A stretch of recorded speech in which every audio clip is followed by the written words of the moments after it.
Coming up, John Cross from After Movie Diners on. We're going to be looking at Inferno, aka Desert Heat, the Van Damme film that was produced by Joseph Merhi of the Merhi of Pepin and Merhi fame. So it's technically a PM flick as well. But yeah, we get John in the midst of a big Van Damme binge that he went on, and so it's kind of fun to get his take on this one as we go through. It's definitely a bonkers Van Damme film, but there's a lot to discuss in there for sure.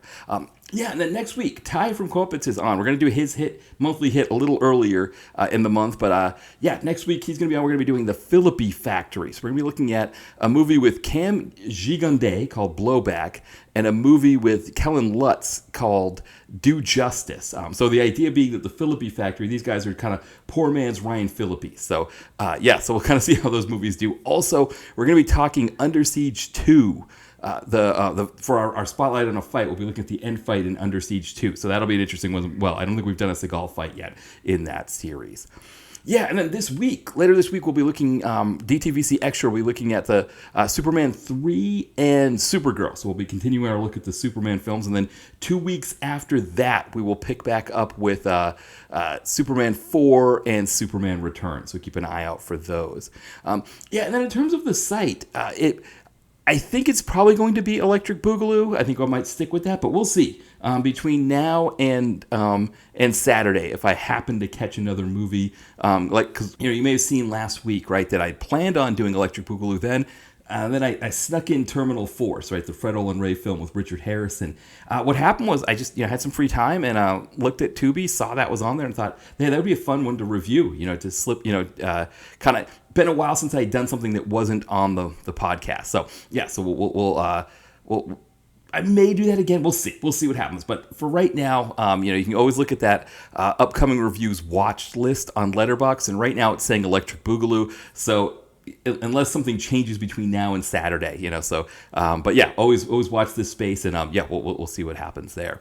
I think that is everything. Why don't we do it? We'll do a quick intro this week and get right into this movie, because I think this is a fun conversation. We don't want to delay it much longer. So, John Cross from After Movie Diner at Miscellaneous Plumbing Fixtures, this is his theme song. So, still going strong.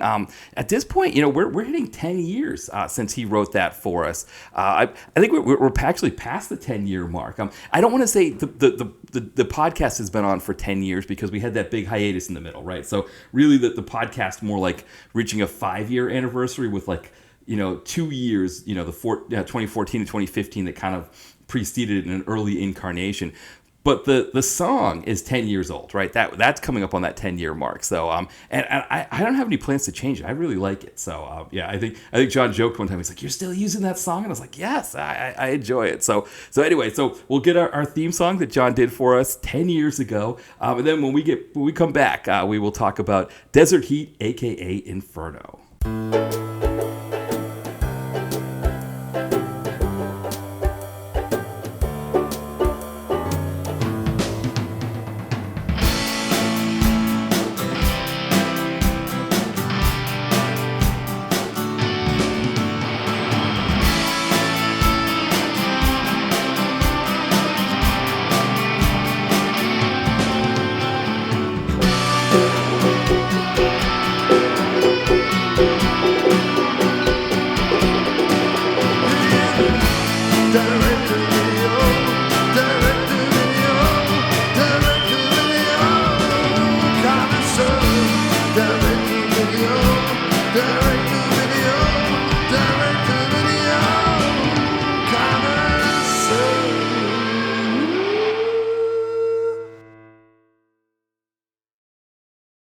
All right, we are back at welcome back. We're back on the podcast here. We've got John from After Movie Diner. Welcome back, John.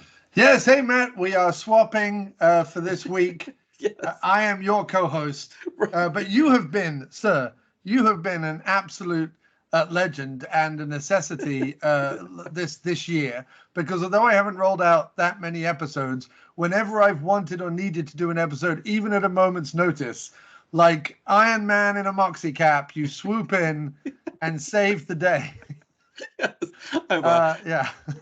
I'm always up for it. I mean, the conversations are so much fun. I mean, the Spader stuff is just, but I mean, Yeah. even when when you're just like, hey, I've been I've been watching some Wings Hauser. You want to talk some Wings Hauser? It's like, yeah, I'm always up for some Wings Hauser. So yeah, and I mean, this time we were. And Oh, go ahead. Yeah. no, I was going to say, and I'm going to drop the news on your show, so you've got an exclusive. Yeah. Not that anyone listens to the After Movie Diner anymore, so nobody cares. But and we're doing fine work. I think we're doing some of the best episodes. But everyone stopped listening. But it doesn't matter. It's fine. I'm going to keep doing it. Here is an exclusive. You already know this, Matt, because we've discussed it. Right. But the After Movie Diner after Sleazy Spader, I've got 2 more episodes to put up. They are both recorded, so they will go up pretty soon. The After Movie Diner is coming back. We're not ending with Sleazy Spader. It's coming back, and we are doing films that I should have seen, I haven't seen. Also, films that I own that I haven't seen and should have seen, starring an actor that I love and have seen a ton of. So, one of the things that one of our listeners has been pushing for ages is for me to cover the movie Soldier starring Kurt Russell. Oh, yes. I've never seen it. I do own it and have been meaning to cover it. But what a perfect, if that doesn't encapsulate what the show is going to become. The show is going to become movies that you should have seen. Right, everyone who loves Kurt Russell probably should have watched most of his starring roles. We've all seen Captain Ron, so why haven't we seen Soldier? You know what I mean? Yeah. I'm going to watch Soldier, and we're going to talk about it, and Matt is going to be a guest on most of those episodes. So that is a scoop right here for your show. Only people listening to your show and subsequently listening to the After Movie Diner will know what the blazes I'm going on about. Yes. No. And for people listening, one of the easiest ways to get your show is to just subscribe on Patreon, and you get it early, you get it right away. And as I was telling people, one of the previous episodes of the podcast when I was talking about Sleazy Spader, that I didn't realize about how your Patreon works is that you pay per episode as opposed to like a set monthly fee, and you can also cap it. So like if if you one month decided to put up 10 episodes, right, if you cap it at 5, you're not going to suddenly get hit for $10 or whatever the number is. You can set either a monthly amount or a per episode amount. And so, for example, some people do $3 an episode, but cap it at $10. So they pay. If I put out 4 episodes, they pay for 3 episodes at the full price, and then 1 episode at $1. And you can cap it at whatever you want, and you can pay as low as $1 per show. And as a bonus to also getting the episodes early, if I have filmed the episodes, you also get the full video.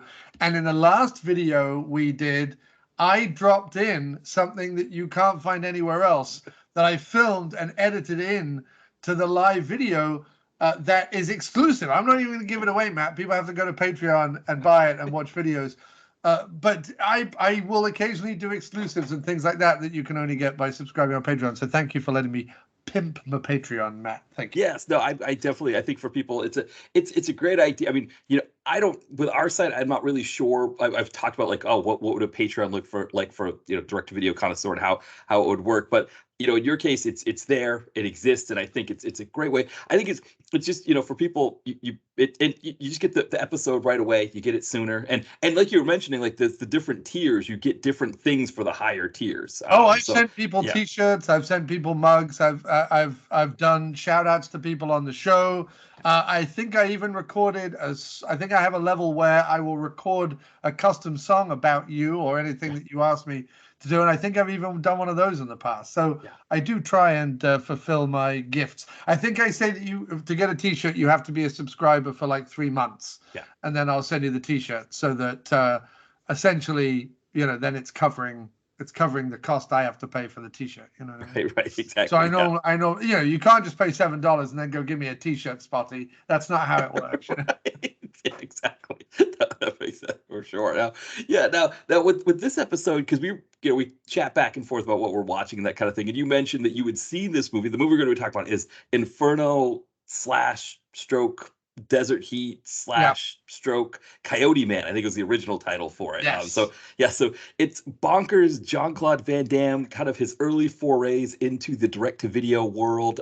This was one of those ones that he was hoping would be in the theater, but he was past that point of I always think 1994. I'm realizing that was probably the year when the wave had crested for a lot of these guys, and for Van Damme, he had about 3 years on the clock of theatrical releases after 1994. He had Sudden Death. He had I Double Team, which I saw in the theater, that kind of thing. Well, this is 1999, right? Or was it made earlier and then released? No. This is it. So he had about 3 years of like theatrical releases. 99, it was like they were thinking about making this one in the theater, and then they looked at what was how poorly his last three had done. Right. And they said double team, and it was all with Sony, right? That Sony was the company that had ponied up the money for those, and But you know something, right? This is a PM Entertainment film. Right. Yes, it only has half of the PM crew, but it still is right because it only has the Merhi of the M of the PM. Right. But it is. Yeah, it's tagged on my site as PM. It's a very unique PM, right? It's a unique entry in there. It was so about 2 years before the 2000, which is basically when the PM of PM leave.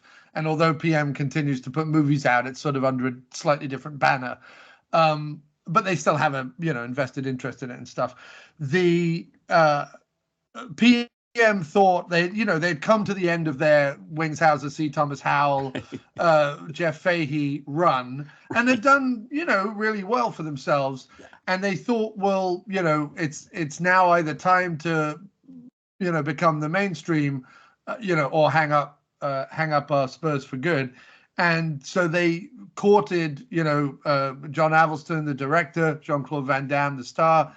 And we're trying to make movies. This was their attempt to be like, look, we can take what we've learned on a small budget and push it a little and put stars in it and make it, exciting and entertaining and big screen. And I have to say, Matt, not to bury the lead, but I have to say, I think that Sony's decision not to make this 4,000 screens across America, the largest possible screens possible, and to make this the hit it so deserved to be, I curse Sony and their offspring for not deciding to do this. Because I'm sorry, and I've been watching a lot of Van Damme this week. What people don't know is I am gearing up to do a full Van Damme retrospective on Bloodbaths and Boomsticks. Well, what was Bloodbaths and Boomsticks and now is called oh shoot. Sorry, I've got to look that up quickly. Right, no give me 1 second because I cannot believe they just changed the name of their podcast, and I need to get exactly what it's called. Oh, Genre Core. Sorry. Yeah. What was Bloodbaths and Boomsticks is now Genre Core, the podcast. Find it on all good podcast platforms. Yes. And co-host Kyle Polling contacted me and said, hey, do you want to do a Van Damme retrospective? I said, sure. I'd actually been meaning to watch some Van Damme for a long time, and I'm so glad that I dove back in. But it does mean that for the last week and a half, I've been watching nothing, more or less nothing but Jean-Claude Van Damme films, as I call him. And I have to say, I am living in a world where I am both jubilant because of the wondrous surprises and joyous action events that I have witnessed over this last week of delving into some unseen Dan Van stuff. But I also have the 1,000-yard stare of a man who's been through hell and back, because Van Damme is nothing if not a conundrum that lies somewhere between joyous madness and true hell. Like that's, but also in the best and least way. No, I totally get it, because I always think of him and Seagal kind of in a similar vein because they both kind of come up around the same time. They both come up in that sort of that second wave after Schwarzenegger, Stallone, and that crew. And then when the bottom comes out kind of after 94 and everybody's kind of on the clock, they're kind of the first ones to start to feel it more than, those two. But Seagal leans into like all of his badness and just makes the same movie over and over again. Whereas Van Damme is like, I think he initially tried to keep making his old movies. And part of the issue with Desert Heat or Inferno that we're going to be talking about is that, he takes the movie from the director. He forces all these changes on it, which is, old Van Damme. But he kind of stopped doing that after a certain point, was just like leaning into the nuttiness and like just wanted to make all kinds of crazy movies that Seagal wouldn't go near, that he wouldn't touch. And so it's like with Seagal, if you were doing the same thing with Seagal, you'd just be watching the same movie over and over again, and you'd be like, I don't even know. You wouldn't be able to tell me what happened if that was, one movie or another. Was it Out for a Kill or To Kill and Not Out for a Kill? Like March for a Kill. Switched to a kill. Switched to a kill, right? or whatever that kill switch right. to a kill. You've got time for action in time, whatever it is. Right. Death face. Yeah, it was just all one big Keone Waxman. Like your brain would be like have these Keone Waxman images of Seagal sitting and talking with a Cajun accent. Here's the thing, right? Because I think you're right. A lot of people put Seagal and Van Damme in the same bucket, and they kind of say, they had 3 or 4 big cinematic movies, then they were relegated to like the straight-to-video crowd. Now, that's not entirely true. I can arguably say that Seagal has about 4 or 5 genuinely good, big-budget movies. Then he has, the next 3 or 4 fairly big-budget movies that he still made for the studios or whatever that are no way as good as that first 5, but just about limp out of his sort of studio era. And then I don't know that he has a straight-to-video movie that even comes close to anything in those first 3 or 4 films at all. However, you compare that with Van Damme, who not only is still doing movies with a fairly decent budget, sort of 14 years into his career, but also when he goes straight to video, you get some truly interesting, cool, different, weird action movies that, yes, all have a sort of what I would expect Van Damme kind of leading man to be. Like if you think of something like Derailed, In Hell, and Wake of Death, like those 3, even Second in Command and The Hardcore, he's not like stretching himself or whatever. But the other day when I was sort of going through all my Van Dammes or whatever, I had that Mill Creek box set that has 5 of them on it, and The Hardcore is one of them. And I was looking at it, I'm like, man, it's got Vivica Fox and it's blah, blah, blah, blah, blah, and he's doing this or whatever. And so I put it in, and it's in 06, right? I put it in, and I had a really good time with it. Is it anywhere near, his first kind of 10 to 15 years worth of films? No, but I have to say, considering it's 06 and considering it's, just teetering above the bargain bin in terms of straight to video DVDs, it's a really decently watchable action movie with, some questionable, considering it's him and Sheldon Lettich, and I don't think there's an African-American chromosome anywhere near them, either of them. Them writing a story about warring gangs of, African-American businessmen is a little odd, but okay. Barring that, it's actually, it gives the sort of good side, the protagonist, the good side of the 2 black gang fight. At least it gives him a lot of time to shine. It's not one of those movies where Van Damme comes in at the end and kind of white saviors the whole thing. It's actually kind of pretty well done in terms of spreading the action out amongst, all the people in the cast. So for an 06 movie, when it after and again, Derailed's not bad, you know what I mean? Hardcore's not bad. So I actually say that Van Damme, even above Lundgren and Seagal, is, if there's it's a bit like Hammer Horror, right? Like, are you a Cushing man? Are you a Lee man or whatever? I love them all. I love them all, but I'm Cushing. And I feel this way about Seagal, Lundgren, and Van Damme. I love them all, but Van Damme, especially after watching a bunch of his stuff back to back, he really gets it. He's done some great films, some really genuinely great films.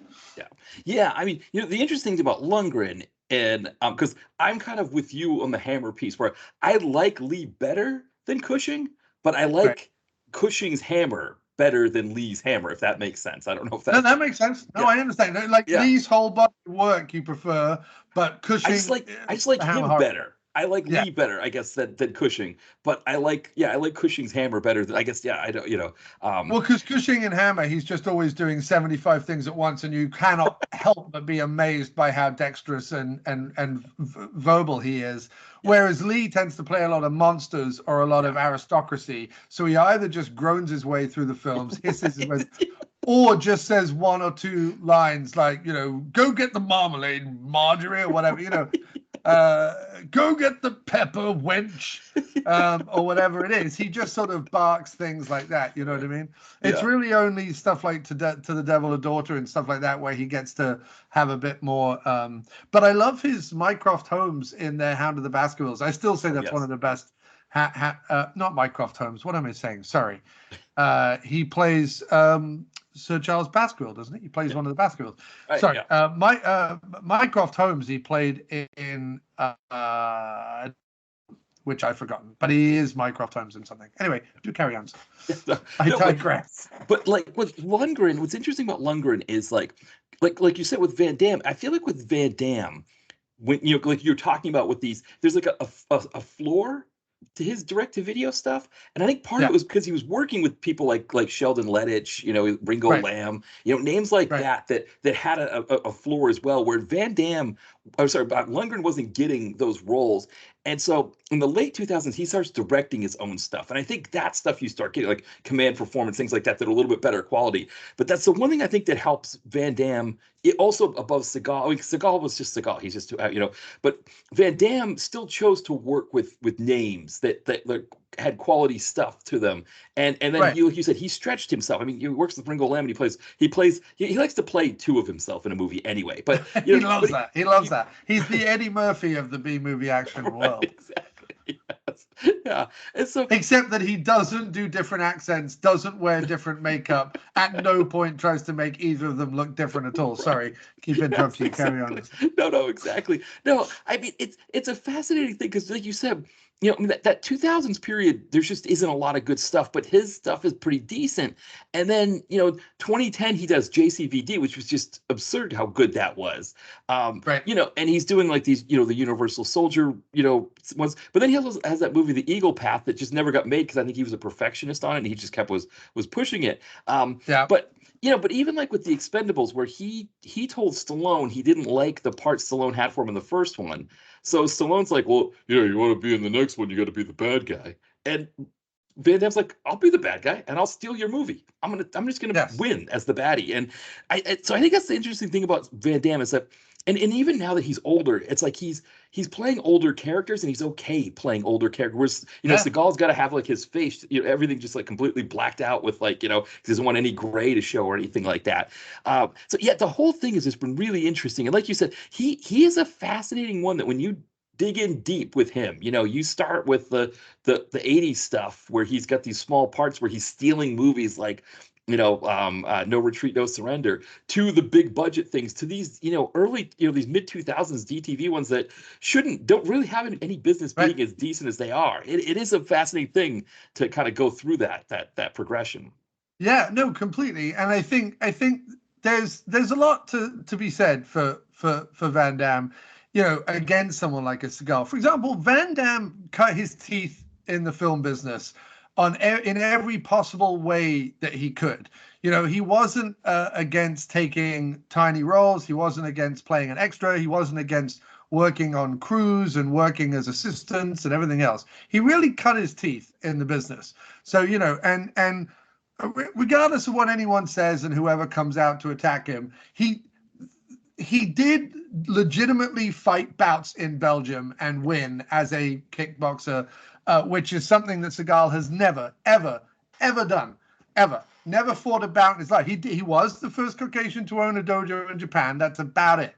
But he didn't fight. He hasn't competed, nothing like that. And Van Damme legitimately has. Maybe not to the level that he would like to brag in his heyday that he did, and maybe not globally in the way that he said he did. But certainly within Belgium and Europe and various areas, he definitely did fight bouts and definitely did win bouts. So he did his work in terms of kickboxing and Muay Thai. He did his cut his teeth throughout the industry, working a series of thankless to, barely registering kind of roles. And then when he gets a chance, like you say, with something like No Retreat, No Surrender, to play the villain, you know what I mean, like the fourth lead or whatever of the film, he chews the scenery and steals the film from everyone else. And then from there, really, in terms of him being in films, it's only Black Eagle where he stumbles. Right. I'm not a fan of Cyborg, but I know it has its fans. Bloodsport, Cyborg, Kickboxer, Lionheart, Death Warrant, Double Impact, Universal Soldier, Nowhere to Run, Hard Target, and Time Cop. Now, that is, I'm sorry, when people say, like we were joking on my previous episode, like, what, a run of 4 films, and we were always talking about people who have run of 4 terrible things. In terms of a run of leading man action films back to back, that's one hell of a 10-year run. Oh, yeah, because like you said, with Seagal, it's kind of like like if you do Seagal like a top 5 Seagal list, probably your first 4 are just gonna be his first 4 movies, know, in whatever order, and then it's like Under Siege, maybe something like that. But you're right, like Seagal, he just, I'm sorry, Van Damme. It's like you said. I mean, Hard Target might be the best out of those, but you can't sleep on Time Cop. You can't. We were talking about Death Warrant the other day. Death Warrant is so good. Yes, Death Warrant is so good. Now, it's not good for the reasons Van Damme intended. It's definitely not good for the reasons Van Damme intended. But if you want to watch a movie where you go, how many more cliches can they straight-facedly put into this mundane prison action drama? I think the answer is none more. None more cliches, to quote Spinal Tap. Like, it is none more black when it comes to cliches, to quote Spinal Tap, because it's that movie, Death Warrant. Wow. Like, I finished that movie and I was on a high that I haven't been on since Wings Hauser poured milk all over his leading lady in a kitchen. It's quite possibly the filthiest sex scene I've ever seen in my entire life. But no, I was on a high. It was a phenomenal movie. I had never seen it before. Double Impact is my personal favorite. I was like, well, Death Warrant's right before Double Impact, so let's go ahead. It's bound to be good. And yeah, love it. Yeah, I mean, those were like, as a kid, 6th, 7th grade, whatever, those were like sleepover musts. Like you would just, somebody was going to grab one of those at the video store. And of course, I think it's one of the differences between America and England is that rated R movies, like you could rent them if you were 10 or 12 years old. Like the person behind the counter, as long as you weren't in the rated X category behind the beaded curtain, they didn't care what else you got. And so we were like, okay, Van Damme. Though I don't remember those Van Damme movies were. I think they were R rated. I think that was like they are. Yeah. Well, mainly because of all the sex in them. He has also, as an action leading man. I know they always said like, finally an action leading man that women can swoon over. Like that's kind of how they tried to market him. He has a surprisingly large amount of sex throughout his filmography. You know what I mean? It takes Stallone all the way to The Specialist for him to have his very awkward sex scene. Van Damme, from the first moment he's on screen, he's like, I will do an awkward sex scene. Let us make this happen now. He's him and Wings Hauser, man. They're like, let us make some of the creepiest, weirdest, because they should, that meme where it's like the show when you're watching HBO and your parents walk in and it's always like the grotesque sex scene, and then every other time when they walk in, it's just dragons or whatever. Right. It's like the Game of Thrones meme or whatever. Yeah. When your parents walk in, when they don't walk in, kind of thing. Right. It would be like that with Van Damme movies. They'd be like, oh, he can rent a Van Damme movie. It's just action. It's fine. Like, nobody cares. My parents wouldn't be in the whole time he was just like looking out of windows in a tank top, or, moodily riding a horse across a vista or whatever he's doing, or like mending a motorbike earnestly in a barn. All the things that Van Damme tends to do in his movies. Taking an unnecessary moonlit butt walk throughout a campground in Northern California. Whatever Van Damme's doing, she wouldn't see any of that, but she'd walk straight in when he was, doing, as he does in this movie, a weird threesome. Well, it's a threesome with a viewer as well, a religious viewer. We'll get to that. A voyeur, yes, a peeping.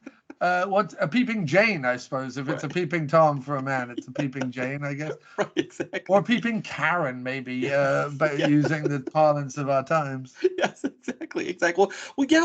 Maybe we'll get stuck in on this, because this movie is bonkers. It is. So you've got, like, we talked about it. It's a PM flick. It's got Mary of PM fame. It's got brown face. It's got Danny Trejo giving Van Damme a foot massage. It's got Hank's brother.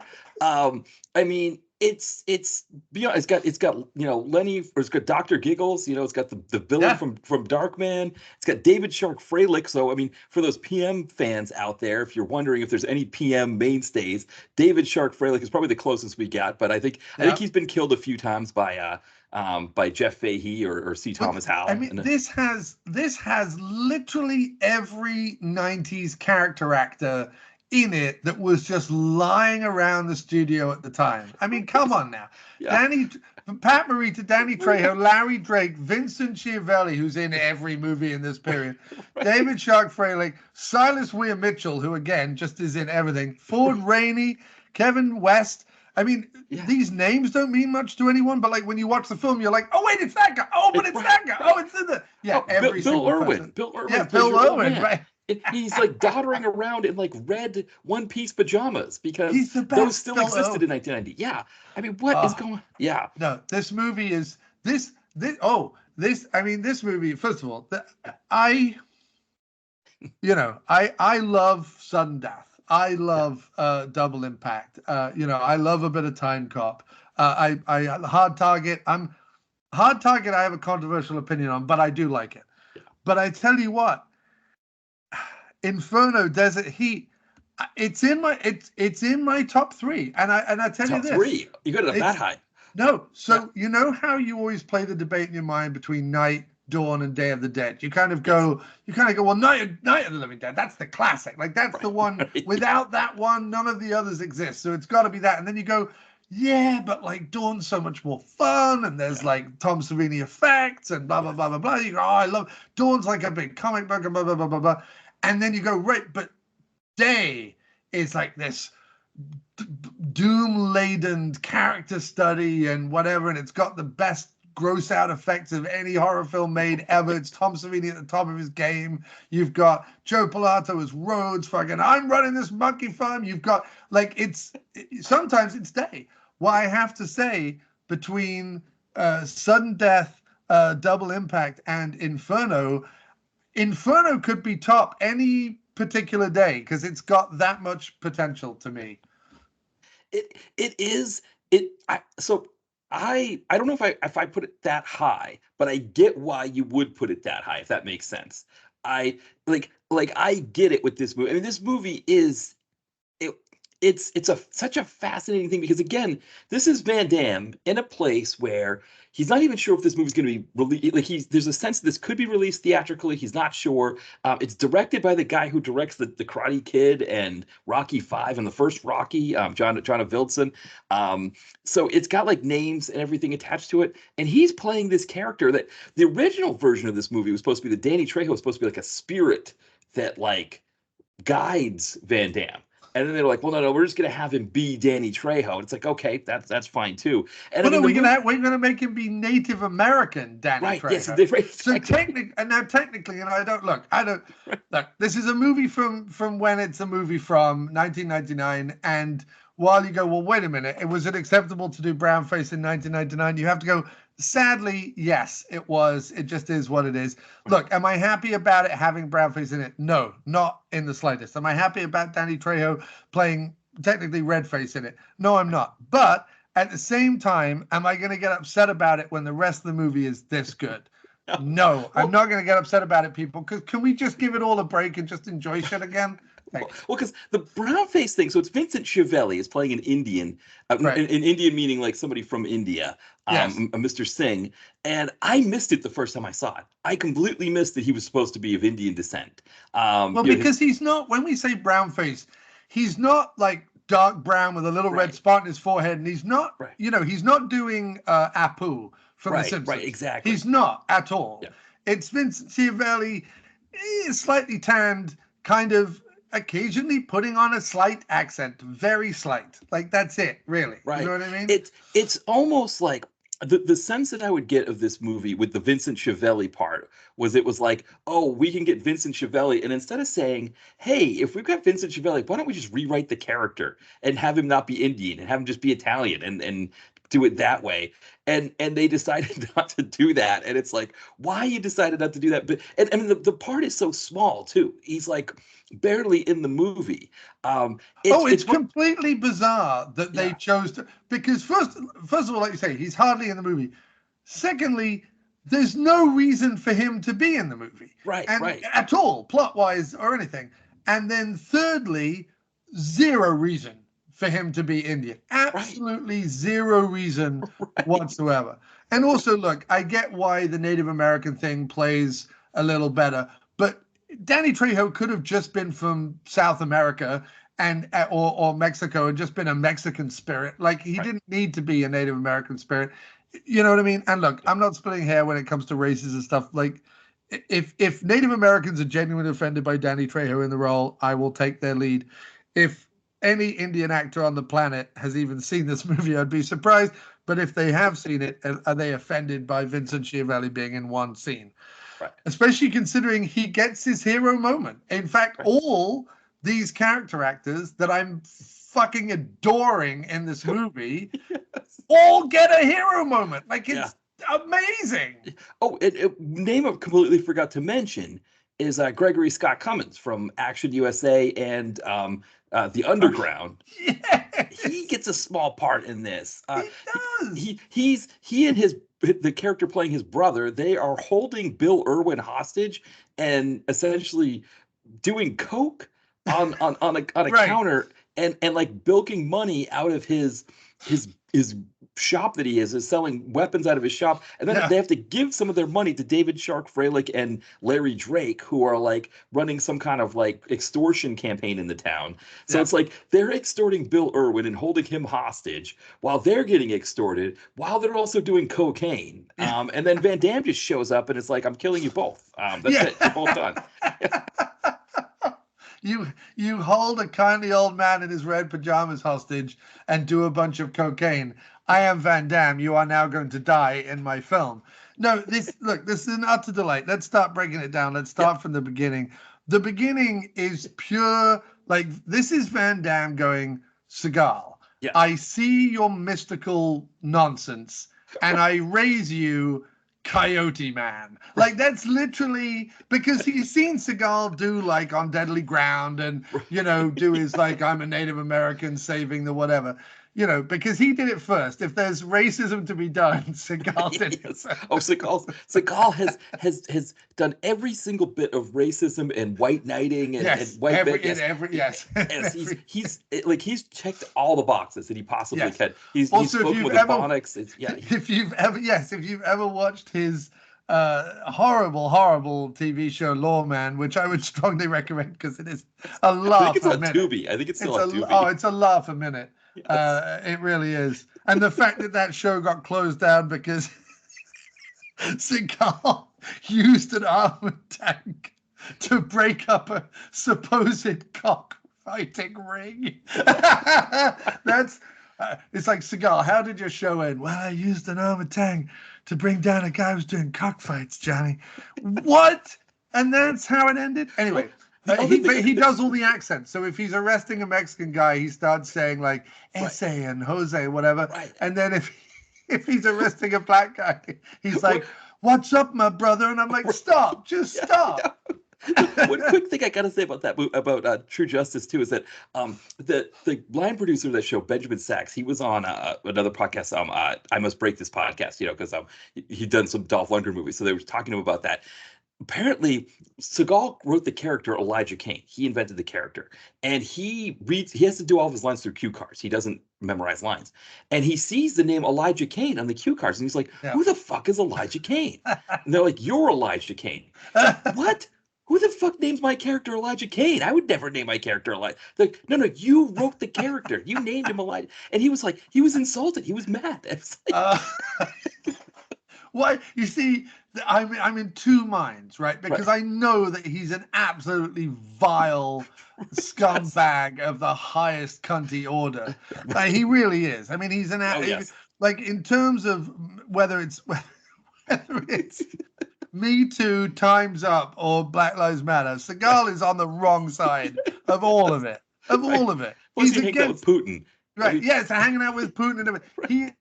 He is the anti 21st century. If anyone is completely against everything the 21st century is trying to be about, it's Seagal. So I know he's absolutely terrible. And I cannot imagine that working on any TV show or film, especially once he'd ballooned to 483 pounds, 95 pounds of which is his knitted, weaved hairdo that he's had stapled to his shiny forehead. If that it was at all pleasant to work on those shows at all. However, as an observer that has no skin in the game whatsoever, other than just his sheer empathy about man in general or humanity in general, I find it endlessly hilarious that there are Seagal stories of him getting angry and incensed over a character name he came up with. Is that amazing? What a pillar. What a cast iron twazzock of the highest order. Oh my goodness, Seagal. Which is why, again, Van Damme, I think a little bit trying to outdo him and a little bit trying to like poke fun at him, starts this movie with, it's just glorious. First of all, there's some quotation about coyotes or something that is baffling and wonderfully innocuous. Then a desert vista that looks like that Johnny Depp Chanel ad or whatever that he did, where he's just where they didn't want him to show the paunch that he had, the vest. And it's like he had to have the guitar in front of him, but when they took the guitar away, it's like, yep, you're getting up there, Mr. Depp. You're. Oh, that was so weird. But he's in this sort of blue landscape with like white desert underneath him and dogs running around. In fact, wait, is that Johnny Depp Chanel ad or whatever fucking perfume he's selling this week? Is that taken from the beginning of Desert Heat? Because it sure looks like it. You got Van Damme, motorbike, leather jacket, coyote running in the southwestern desert. I wonder either A, if it was inspired by this, or B, if John Avildsen, I'm trying to think when he passed away. 2017. No, he died too soon. Okay, so I was gonna say, imagine if they're like, oh, do you want to direct this Johnny Depp like Chanel? No, because that commercial is post Depp and Heard. Right, that's post right. That whole lawsuit thing. That's right. I think. But no, I think he sees Seagal, says, I see you, Seagal, and I raise you with Coyote Man. So he rides this motorbike, which, and I have to say, although he does vastly different characters throughout his movies, Van Damme on a motorbike is a reoccurring theme. Yes. It just is a reoccurring theme throughout all of his films. A small motorbike often. Sometimes it's a big chopped hog, but usually it's a small, like this one's an Indian, from the 40s, I guess. Right, and the one that he rides in Nowhere to Run is a Triumph. So apparently he likes old British motorbikes. But and look, fair play to him. Old British stuff is the best stuff, as an old Brit once said. Anyway. Here he is riding through the desert, coyotes at his heels. He is one with nature, but he is also a man, you can tell, burdened by a morose sense of foreboding, guilt, fear, and everything else. And then out of the mists of nowhere, Danny Trejo appears. Because he's drinking. He's got like the bottle of liquor. He's got a gun. Yeah. He's just wandering around with his gun and he's dancing all over the place. And then Danny Trejo's sitting in the lotus position, and yeah, they start having this conversation where Van Damme is saying, I don't know what he's saying. Like he wants to make the journey. I guess he wants to kill himself. He's ready to kill himself. Yes. And Trejo is essentially telling him like he's not giving him the permission to take the, or he's Right. telling him he's got life to live or something like that. And they're kind of going back and forth, and you almost don't even know. Like I guess you know that it's an apparition, that Trejo's an apparition. Well, yeah, you think it's a hallucination or a dream, right. or like a flashback but seen in the desert sort of thing. Yeah. And essentially you figure out that that Van Damme is trying to do one last nice thing for Trejo, to bring him a bike to fulfill his debt, because Trejo must have saved his life or something at some point, or he saved Trejo's life or something like that. Someone saved someone's life, probably in Nam or whatever it is, or the Falkland Islands or something. Falklands conflict. He saved his life, or one of them saved each other's lives, and the other one is coming to give him a motorbike. I forget who. No, Dan Van has come to give Danny Trejo a motorbike. Yeah. And then he's like, I'm going to give you this motorbike, and then, I want to end my journey. And he doesn't get to give him his motorbike because, aghast, oh, shock, horror, the next morning, a bunch of completely irrelevant thugs with henchmen in tow steal his bike and beat up a hungover Van Damme. Yes. And we find out that so there's these three guys. David Shark Freilich, of course, you've got him as the oldest of the brothers, the Hogan brothers, a very original name that we gave them there. But then Silas Weir Mitchell plays the middle brother, and then there's like a younger one who I think it's Jonathan Avilsa. It's the director's son. Yes, so you got to get the director. Yeah, you got to get him in there. So Petey, the younger one, is supposed to deliver the coup de grace on Seagal, or sorry, on Van Damme, who's like lying on the ground about to die. And so he shoots a couple times, and then that's it. The movie's over. Van Damme's dead, and then roll credits. Yeah, right. Yeah, you're like, that was the shortest, weirdest, yet strangely best Van Damme movie I've seen in a while. Exactly. Yeah. Yeah, but no, he's not able to shoot him. But he pretends to. He shoots a couple times to make his brothers think he killed him, and then they drive off. And then Trejo walks up and carries Van Damme to his shack out in the desert that he has. Could have done that the night before and saved a lot of bother. But anyway, exactly. Yeah, I was like, exactly. Yeah, where were you? Why'd you fuck off, Trejo? You left your mate in shit. Anyway, yeah, come on. So then we're treated to a scene that I don't think anybody had this on their bingo card. Was Danny Trejo giving Jean-Claude Van Damme a foot massage. Yeah. But that's it. He's sort of treating his wounds or whatever. Van Damme wakes up and now I don't know if he's actually giving Van Damme the foot massage, because you never see them in the same shot. You just see feet on one end, Van Damme on the other end. So you wonder, like, I don't know if they were like stunt feet that were used perhaps for that foot. But or in the scene, is Trejo actually massaging someone else's feet entirely, and John Avildsen just never shoots a wide shot. So we just never know whose feet it is. But I think it's a little Jean-Claude Van tip of the hat to Quentin Tarantino. That's what I think it is. He's like, I hear that Quentin, who's, he has a French name, so I feel a kinship with him. I feel like he has this foot thing. I want a foot thing in our next movie. Let us have a foot thing. And you're like, all right, Van Damme, whatever you want, you mad Belgian. Right. Well, the other thing with Trejo is people were getting on Trejo because he was making like Daily Wire movies, and he makes like these conservative or Christian movies. And it's like, Danny Trejo is just looking for a paycheck. If he's going to give Van Damme a foot massage in a role, those conservative or Christian movies are like way down the list of things he'll do for a paycheck. Saying God is not dead is not as bad as giving Van Damme a foot massage. And it actually enters the pantheon of B-movie actors you much prefer who have done insanely wild things while in a Van Damme movie. For example, in Hard Target, Lance Henriksen set himself on fire in a Van Damme movie. Then, wait a minute, Henriksen. You go through all these other movies, and when you get to a Van Damme film, like not even a Van Damme film in the early part of his career, like Van Damme film, like in the middle of his career, you get to a Van Damme film, and then you're like, look, I am willing for this movie, I'm willing to self-immolate myself. For a Van Damme movie. I get it's like John Woo and it's his first time in America and he's probably there shouting, come on, Henriksen, you can set yourself on fire. Don't be such a pansy or whatever they say, whatever John Woo says. Right?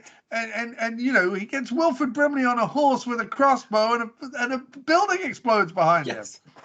Oh, and the man looks like Father Christmas escaping. Escaping the burnt down toy hut or whatever. And then you just saw Death Warrant with Patrick Kilpatrick, where he gets thrown in the furnace and then dives out of the furnace. And I remember my friends, we were watching that one, and he stops, drops, and rolls. Like, it's like, even though it's an R-rated movie, for us kids, it was a reminder that if you ever get caught on fire, you stop, drop, and roll. Accidentally, listen, children. It's the middle of the podcast, and I'm giving you a public service announcement. If you ever accidentally go on fire, don't forget to stop, drop, and roll. Preferably, in fact, forget the stop bit. The stop bit allows the fire to burn you. Just simply drop and roll. I don't know what the stop bit is. The stop bit, Matt, is causing more all-body burns in children when they accidentally go on fire because they go, wait, what's the first one? Oh, yeah, stop. By which point, they've already lost half of their skin. You know what I mean? They're engulfed in flames. Because flames wait, Matt, for no man. And we know this. Yes. So, children, fuck the stop bit. If ever you accidentally go on fire, drop and roll. Thank you. Yeah. But yeah, I mean, you could kind of go through the film, his filmography. I mean, Exploding Genes. Dennis Rodman, with Mickey Rourke as a bad guy. I mean, just the stuff that Van Damme's, his career has the things he worked with Albert Pyan. I mean, come on now. Yeah. And Cyborg is just, I mean, it's so bad. But it's not a good movie. No. I mean, 2/3 of the film are just men going at each other, like pirates who have stepped on a boat hook or something. Yes. Well, what's crazy too is similar to this movie, like Cyborg was one that Van Damme was like, I don't like the way this movie's going. And he got together with the Cannon guys and they reshot the whole thing and they froze Pyan out. And I believe the same thing happened to a Wildson, that Van Damme got together with the producers and said, no, we don't want to do this whole Coyote Man thing. Let's make it a different movie. And I like that he did that because this is the movie we got. I don't want to see Alvarez's Coyote Man, Wildson cut, fucking the mystic Hooja Majubaja with the Danny Trejo is a ghost visiting his. Like, nobody cares, Hamilton. Get out of the way and let Van Damme cook. Because when you let Van Damme cook, every meal, Matt, every meal is a winner. I can't even believe what Pyan was probably making. I'm so glad that we got the Van Damme cut where Van Damme was just like, let us scream in each other's faces just a little longer. I like it when he goes at me. Let's have lots of shots of us going at each other, which is listen, let Van Damme cook, because 50% of the time you're not going to know what you're going to get, and then another 50% of the time you are so glad you got it. And Inferno is one of those 50%. So it becomes a western. He goes into town, right? So right. Well, so we get one of the settings we get is the diner, which I guess is like your saloon in the Western. And we also get treated to a ton of character actors. We get Jamie Presley. We've got Pat Morita. We get Jeff Kober. I remember this is how I was introduced to this movie. Was when I was in graduate school. I got talking to one of my fellow classmates about these kinds of movies, and I remember he messaged me on this new thing called Facebook. It was new at that time, and he's like, dude, there's this Van Damme movie that's got Jeff Kober and Danny Trejo. You got to check it out. And that's how I found this movie. I was like, So those are the two names he picked out of though. And isn't Robert Simmons the guy who owns the place? Right, exactly. Yeah, Yeah, yeah, he yeah. owns the place. Yeah, we get tons of they're just character. I mean, a Oh Hanks no, brother Robert. shows No, up. no, wait. No, Robert Simmons is the old man that's married to the religious Oh, woman. right. That's So who right. is the old dude in the diner? Bill Irwin, I Ford know is Rainey. the. Ford Rainey is the old dude at the diner. Pop. Oh, okay, that's Yeah. who it is. All right, yeah, he's got a younger picture on Yes. on IMDb. So I was like, wait, Yeah. what? Yeah. He's Okay, got like Ford he looks Rainey like is a Pop Reynolds. Yeah. yeah. The picture of Ford Rainey. It's like a cross between. I'm trying to think. Yeah, I'm totally drawing a blank on the character actor from England who used to play Well, football. yes, I know who exactly. Eric Yeah. Cantona. No, No, Vinnie Jones. both. No, Vinnie but Jones. the two together, a cross He between looks Cantona like and Vinnie Jones. Jones. Yeah, he looks like Vinnie Jones ate Eric Cantona. Yes, exactly. That's what it is. Yeah. Which the American equivalent of would be if The Rock ate Kevin Hart. Right, exactly. Yes. Yeah, exactly. So yeah, so they're all at this diner, and we get established that we have two gangs. We got the bikers led by Jeff Kober, and then the Hogan family led by David Shark Freilich. They're all jerks. We all want to see them Yeah. get their comeuppance.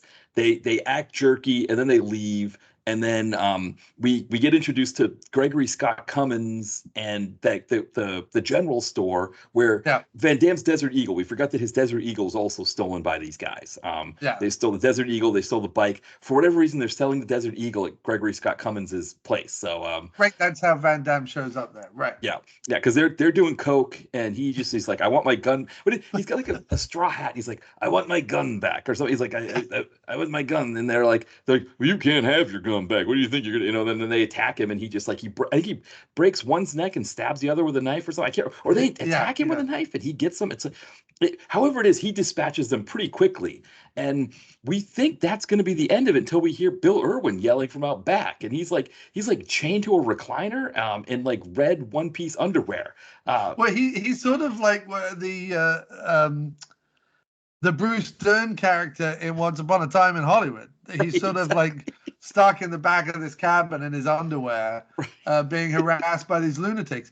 But the funny thing is the villains. Like, and you go from the diner scene to the gun shop scene, Yeah. and in both scenes, like what people have to understand, one of the joys of this film is, when you're watching Grease, right, or Grease 2, right, and the T-Birds are sort of, they're villains, but they're villains in like, it's beyond cartoony. It's like we are bad guys. Like, it's sort of, you know what I mean? It's sort of jokey, hokey, and whatever. And that's what we love about it. It's jokey, hokey, and cartoony villainry. Well, the villains in this, imagine an R-rated version of that. It's literally like, I'm leering at you. Yeah, I'm fucking leering at you. Yeah. Like, that's like the villain character actors are having a fucking party on this film. Yes. I imagine they're back on the set somewhere, and they're going, right, in this next scene, I'm gonna go. Whoa! Let's see if we can start an evil laugh in this scene, and whether Van Damme will go, okay, lads, that is too much. You make a mockery of the situation. Go back there and do a proper laugh. Whether Van Damme will say that to them, or whether it'll just be allowed. And I think what they found out, these character actors, was that they could just go hog fucking wild. And also, let's also point out that at this point in the movie, we've also learned from Larry Drake, who's father to these numbskulls, that only one of the children was born of love, which is why he gives a shit about him, played handily by the director's son, I might add.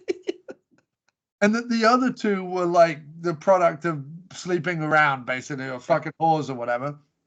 And you're like, wait, what is this movie? Like, all of a sudden, because normally we're used to, big megalomaniacal villain and then layers of henchmen, right? That's what we're kind of used to. And as the henchmen go down the ranks, we care less and less about who they are. But here we're getting backstory, family history, and grotesque imagery from Larry Drake about his former conquests. And I'm loving every minute of it, Matt. I'm loving every minute of it. Oh, it's so absurd. And then we get the apple pie as sex scene, which I think yeah. the last time I saw something like this was I can't remember the name of the movie. It was like I Am Love or something. It was a Tilda Swinton movie where she's like living in Italy. She's married to like this Italian like fabric maker or something, and her son's best friend is a chef. And Right. essentially, she's eating this dinner of prawns, like this plate of this meal, but it's like representing her having sex with him.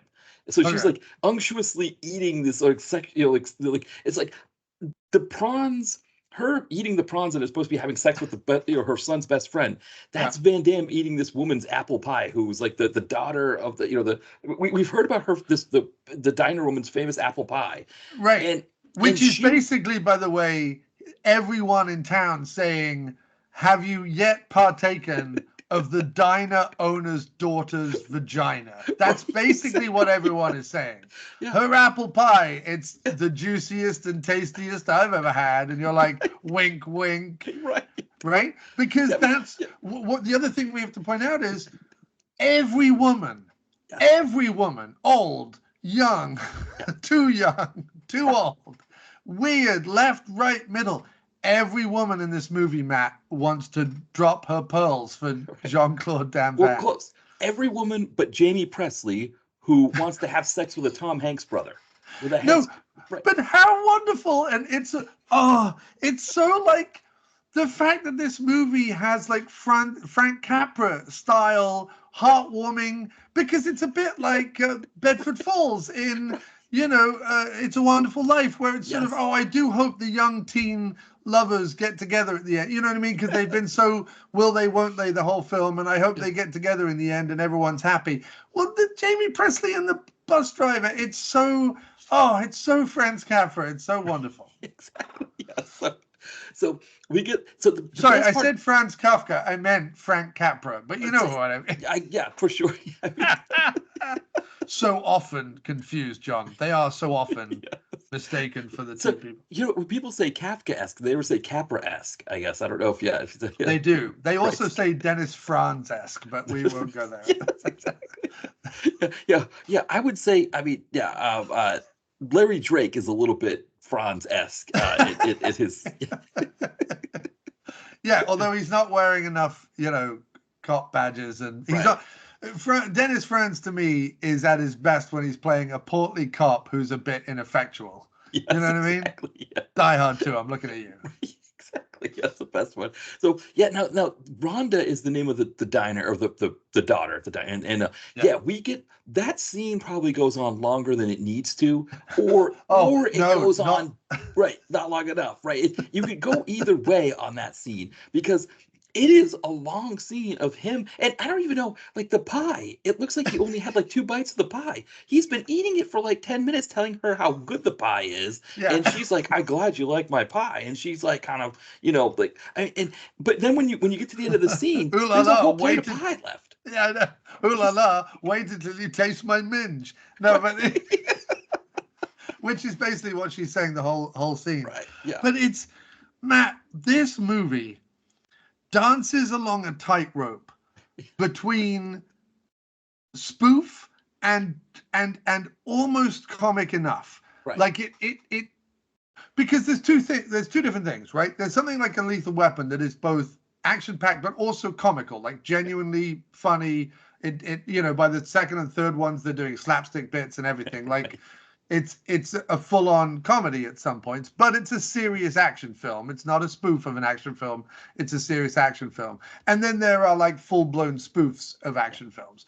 This movie dances along a painfully thin tightrope between those two states, because you can never tell whether Van Damme is in on the joke or thinks he's making a work of pure art. And it may be both, Matt. It may be both. Well, because that's the thing, is that this diner scene, you're right. Van Damme's either in on this joke about this whole pie business, or he's like, I'm so hot that this diner woman wants to give me her pie, and she can't not give me her pie, But I think it's both, dude. I think it's both. Yeah. I really do. I think on one hand he's like, of course she wants to give me her pie. I'm the most beautiful man who's ever lived. And on the other hand, he's going, I think it's wonderful how we're using pie here as a as a reference to her lily pie. Exactly. It's amazing. No, And it's on both sides, right? He's on, yeah. right. And so you've just sort of gotten through this scene that Yes. goes on either too long or not long enough, but it's happened. Pat Morita shows up and he goes, "Did your wife send me?" Because his wife has supposedly gone out to find him a job and has disappeared for 3 years. And so he goes to Van Damme, "Did your wife send me?" "I'm a handyman." He's like, "Well, I could use a handyman." What does he need the handyman? So I'm thinking like, okay, 18, like Right, yes. he's gonna build weapons stuff. No. I need you to saran wrap Gregory Scott Cummins and his brother, and dump their bodies in a ravine somewhere. Yeah. And Morita's like, You I know, need the work. the nearby body dumping crevasse that they have on the outskirts of town. Yes. Yeah. And so he gets to work on it. And then Yeah. at the same time, Bill Irwin is like, "Hey, look at this stash of weapons I got here. What do you think of this?" "Yeah, this'll do." Yeah. And then we get our one slice of Yojimbo, right? Because this whole thing is supposed to be based on Yojimbo, but really we only get Right. one slice of it. And that is when Van Damme goes to where the bikers hang out. And essentially he shoots them up Right. and kills some of them and says, "The Hogans sent me," that whatever, that the family. Right. But in that scene, what's great about that scene is we've got two women who the bikers have like tricked to come out with them, and now suddenly they're stuck there. Yeah. And Van Damme is like, "Well, I'm just gonna go and cause trouble," and he doing it like in this kind of this comedic way. He's got his straw hat and he's like acting like he's not there to do anything, and then Right. he kind of dives behind a car and starts shooting, and Vincent Chiavelli's there in his brown face, doing whatever Vincent Chiavelli is questionably Indian or curiously Indian. Because it just, I mean, why? Yeah. Why? But anyway, he is, and he Right, 'cause- runs a saloon on the outskirts of town where bikers and pretty women hang out. Yeah, I mean, there's nothing about saloon on the. I mean, I guess the place is called Bombay Nights or something like that, but it's like Right, but an Italian could just as easily call a place Bombay Nights, and right. Or Yeah. you call it, pasta nights or Right, exactly. Venice nights or whatever you want to Yes, call it, yeah, or exactly. Rome nights or whatever you want to call it, or Knights of Rome. I mean, Right. call it whatever you want, but he could have been Italian. There's no need. It's not like, well, what about this? What if he just hired Vincent Chiavelli because he was like, we are great pals, we are great friends. I want them in my movie, right? So, because him and Van Damme and Chiavelli go way back. They went on a port drinking tour of northern France together. Eating snails and Yeah. oysters to get cheese and slaughtering pigs together, like And tonight on Discovery, Chiavelli and Van Damme on a port drinking tour of northern France. The problem is that show can't exist today, but 20 years ago it should have existed. It should have existed. They 'Cause should. I would have watched the fuck. I would have been watching that just to be like, "What, you're in Normandy this week? This is beautiful." Just what? Yeah.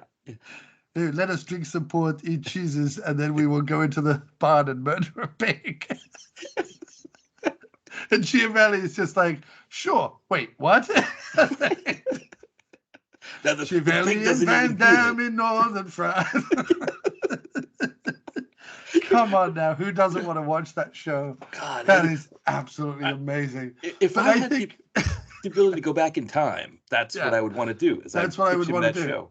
Yeah. If I was the PM of PM Entertainment, leaving the company with all this cash and options and whatever, I would have used the cash to fund that show. Yeah. And that's what I would have done with my not ill-gotten gains, but just my gotten gains. They just got them and they deserved them, and they were gains. But yes, no, I think what happened is Chiavelli was going to be in the movie anyway because him and Van Damme are old port drinking buddies.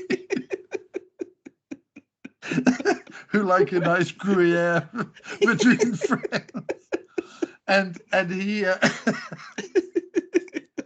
and when they showed up on set, the only thing that they had on set that they hadn't used in the main part of the town was painted Bombay Nights. And when Van Damme was like, "Well, we got Chiavelli, can we repaint the sign Knights of Rome or whatever?" That the P or M or whoever was left from PM Entertainment was just like, "No, get on with it. Shut up. Shoot it. Doesn't matter. Put a slight.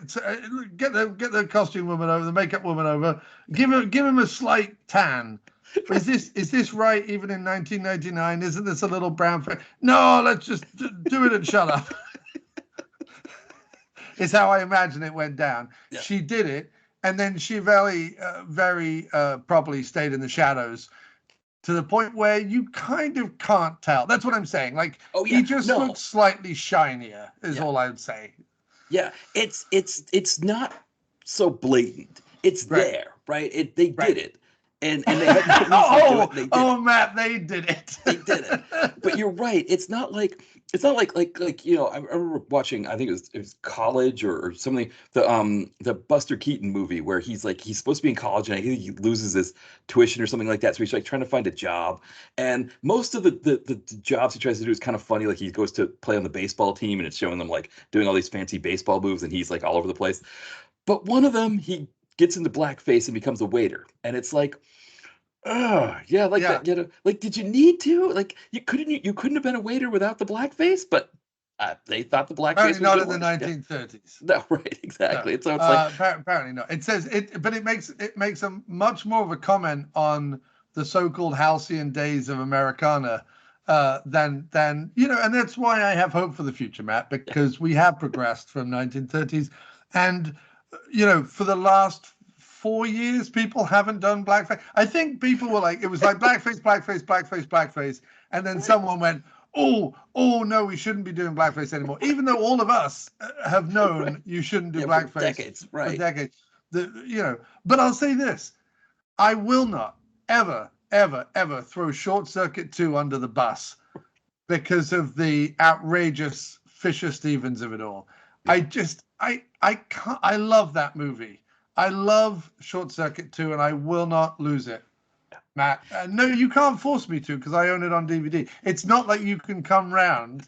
We don't live in a world, Matt, where the government wants, well, not yet, but it's in Project 2025 that they can come round and seize my copy of Short Circuit 2. So you can't vote for Project 2025. Anyway, sorry, go ahead, Matt. No, sorry. A quick side of that. I remember Ty and I, we do the what we call the no subject episode of their podcast, right, where we come up with these crazy ideas for movies. One of them was this crazy idea that Netflix actually, they were taking people's physical media so that they would have, that was the idea. So it was like this whole thing of like people that had physical media collections had to fight off the evil Netflix. But that was their idea, was that they were trying to take people so they would have to, you know, the same way they could take movies. That's a great idea. That's a great, like Netflix becomes a sentient robot. Right. Like Ultron style. With the voice of James Spader, because I cannot get enough of him playing a sleazy mechanoid. So let's have him as the voice of Netflix. Yeah. And Netflix, the giant sentient robot that just happens to have two devil horns either side of its large mechanical red head. Don't question it, Matt. It's not It's not a comment on Netflix being the devil or anything. But they go around nerds' houses like mine, and because I'm a nerd. And steal their Grease 2 poster off the wall, which is just here, by the way. I have a Grease 2 poster right here, and a Donald Pleasance photograph right there. And I will tell you right now, they would have to pry those out of my cold, dead hands. Yeah. Can you imagine Spader as Ultron and like this second, you know, where he's just like, oh, look at that, a Grease 2 poster. Oh, I'm going to enjoy taking that away from you. I'm going to take that away and then rub myself liberally on it. Now let's all say it together. Lesbian. Yeah, you gotta. Maybe we should. I almost kind of feel like Netflix would greenlight it, even if they're the bad guys in the movie. Oh yeah, they would. Oh, they would love it. Oh, because they're so in on the joke, Matt. Right, Netflix exactly. In on the joke.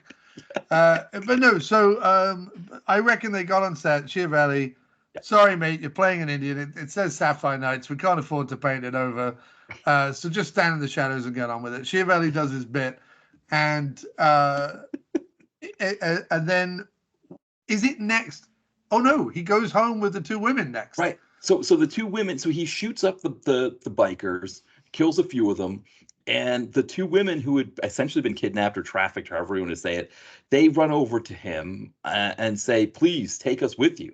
And she's like, "Oh, okay, I'll take you with me." Van Damme is made friends with. Van Damme comes into town, like the stranger rides into town in the Western. And he befriends some and kills others. So he kills the two yahoos in the gun shop, but befriends everyone in the diner. And then he befriends this old wacky couple who run the motel, and he is staying at the motel. And he gets these two women a room at the motel. But we need to explain this two wacky couple, right? Because I can't believe, Matt, that in a legitimate, like, American release that would, we have to accept that, like, action movies are also predominantly watched by the, right-leaning people, which is absolutely fine. I'm just saying that tends to be the case. It's either nerds like us or right-leaning people who really believe Van Damme could kill anyone. You know what I mean? And so in this movie, there is an old couple. They're married. The husband really couldn't care less either way about religion or whatever. He's just there to kind of make his wife happy all the time. His wife is a Christian in the sense of, like, waving a fucking snake around in the air and chanting mad, like, it's almost like Van Damme went, well, we have to have God in the movies. America, they love God. I know, let's have the wacky motel lady with the snake and the thing. All of a sudden, she's like Christian to the power of Bono, you know what I mean? And then she's waving fucking snakes around. She's worrying about her hair. She's perpetually horny. It's such a, like, what I love about it is it's such an honest like, when people go, oh, my family are Christians, this is sort of what I picture. I picture mad people with snakes babbling Bible verse they don't understand while being perpetually horny and worrying about their hair. That's what I think. Right, because there's the Van Damme, when he kills Gregory Scott Cummins and his brother, they're watching from the hotel, and the husband's like, I should call the state police. She's like, why do you want to call it? Because he could be a rapist. And she's almost like, oh, could he be? Yeah. Is that possible? Oh no, that's the whole joke in it. Is that she wants to be Christian raped by Van Damme in this film because she believes that if she did, she would have sinned and, gets to do the whole self-flagellation nonsense and snake mumbo jumbo that she's been doing. I just love, I love everything about it because it's such a comedy piece and legitimate comedy, while at the same time being such a glorious commentary on what I truly believe, like, the religious right to be. Sorry, people out there listening. Oh my God, this guy's a lefty. But yeah, this is what I picture. So it warmed my heart because what you have to understand is all these people that you're meeting at the beginning and all the plot points they're all setting up. Jamie Presley and the bus driver, Pat Morita and his waiting for his wife, the woman at the diner fancying the pants off Van Damme. All this sort of stuff that's happening. Van Damme, wanting to end his life but having to do this one last mission. All this stuff is being set up because every single delicious Chekhov's plot point at the beginning of the movie is paid off at the end in a glorious Lord of the Rings, 9 different endings type swell of emotion and joy that I was very happy about. And I only tell people that because very often I'm watching a movie and I go, oh no, all this is going to end badly and everyone's going to die. And it's the opposite in this movie, and I couldn't have been happier. Yes. Now we get our so we mentioned that plot point, the idea that we kind of. Oh wait, no, he brings the 2 girls home. We got to talk about the awkward threesome. So in the diner, we've got this idea that he's going to be hooking up with Rhonda, the apple pie maker. Yeah. They've got a thing going on. It feels like there's a relationship there or something. But for Van Damme, right, even though he feels like he's got this relationship with her, he brings these 2 women back. He gives them their own bungalow in the hotel. However he's paying for it. He's got his bungalow. We get, shower scene. One's taking a shower, the other shaving her leg. Such a good word for what they are. Yes. Van Damme has his bungalow. Right. He does. He has his bungalow. Yeah. He gets a knock on the door, and one of the ladies shows up in just her towel, and they start having sex, and that's when. She says, I want to thank you. I want to thank you. Right. And he's like, well, you're welcome. Are you thank me? And then she drops her towel. Right. And then he drops his towel. And it's horrific and hilarious in equal measure. Yeah, exactly. So we think it's just going to be like, okay, they're having sex. But no, the woman of the hotel owner's wife, or she's there with a big bottle, with a bottle of alcohol, and she's just peering through the windows watching this woman riding Van Damme. Like And full softcore porn style, like bouncing up and down cowboy style on his penis. it's exactly, if this hadn't come out in 99, if it had come out in 94 or 92, this is the scene that your mom or dad walks in They when would you're walk renting the in Van Damme. right now where this old woman is looking through the window at Van Damme in flagrante delicto. Yes. So then there's another knock. There's a knock at the door. The other one has shown up. Yeah. And now so the threesome, I think, is more like it's more of a like hinted at or to explain. But the next morning, right, they're out. Well, no, you see, because the old woman then opens the door, and they're all like kind of having sex, but not really. But you know what I mean, just jumping around in the nude or whatever. And he's like, shut the door, Mrs. Whatever. That's right. And then she shuts the door. Yeah. So there is like, it's played for like the comedy of escalation, right? Yeah. So, but it's also, and this is what I mean about the whole, it's beautifully, on one half, Van Damme is like, years ago, I will have two women riding my penis and then one woman looking through the window at my penis. Of course, that will be happening. While the fourth woman in the diner, she also wants my penis. On one hand, it's that, right? It's Van Damme being like, everybody wants my penis. Look at me do the splits. On one half, it's Van Damme doing that. On the other half, it's Van Damme being like, wouldn't it be funny if I was having sex with her, and then the other woman, she comes to the, so on one hand, it's him being like cheeky Belgian, naughty, what the butler saw kind of comedy. Right. And on the other hand, it's him being like, of course, every woman in this place wants to fuck me. I'm Jean-Claude Van Damme. And then, of course, he's so good in bed that the next morning they're just out cold. Oh, yeah. They're tired, but he's up and at him and ready to get things going. And so he's sort of at this point, because he set things in motion where the two gangs are going to start fighting each other. He's kind of set this in motion, and he's ready to kind of see it through. So he gets himself some weapons from Bill Irwin, and they kind of get ready. I can't remember if there's anything else that kind of happens before it's night. And I don't think so. Nothing of any worth, I don't think. No. So at night, there's sort of the confrontation between Larry Drake and his sons and the bikers. And Van Damme has one of the, like a sniper rifle or something that he's picked up from Bill Irwin that he's kind of off, using. And Danny Trejo shows up and he's like, oh, looks like they're kind of getting after it. They're fighting each other. You're going to even the odds. And just like out of nowhere, like Van Damme just kind of makes things blow up here or there.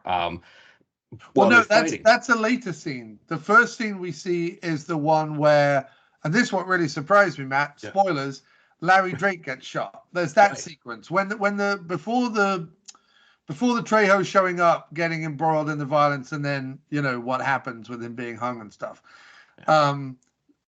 There's a scene where we get to see the dynamic of the three brothers, because there's all that nonsense going on, because they find out that he hasn't killed Van Damme and blah, blah, blah, blah, blah. And then there's a car ride with Larry Drake and his sons, and he's telling the story about how one of them is a love child and the other two are like just scum, basically, that he never wanted around, and they're feeling really unloved.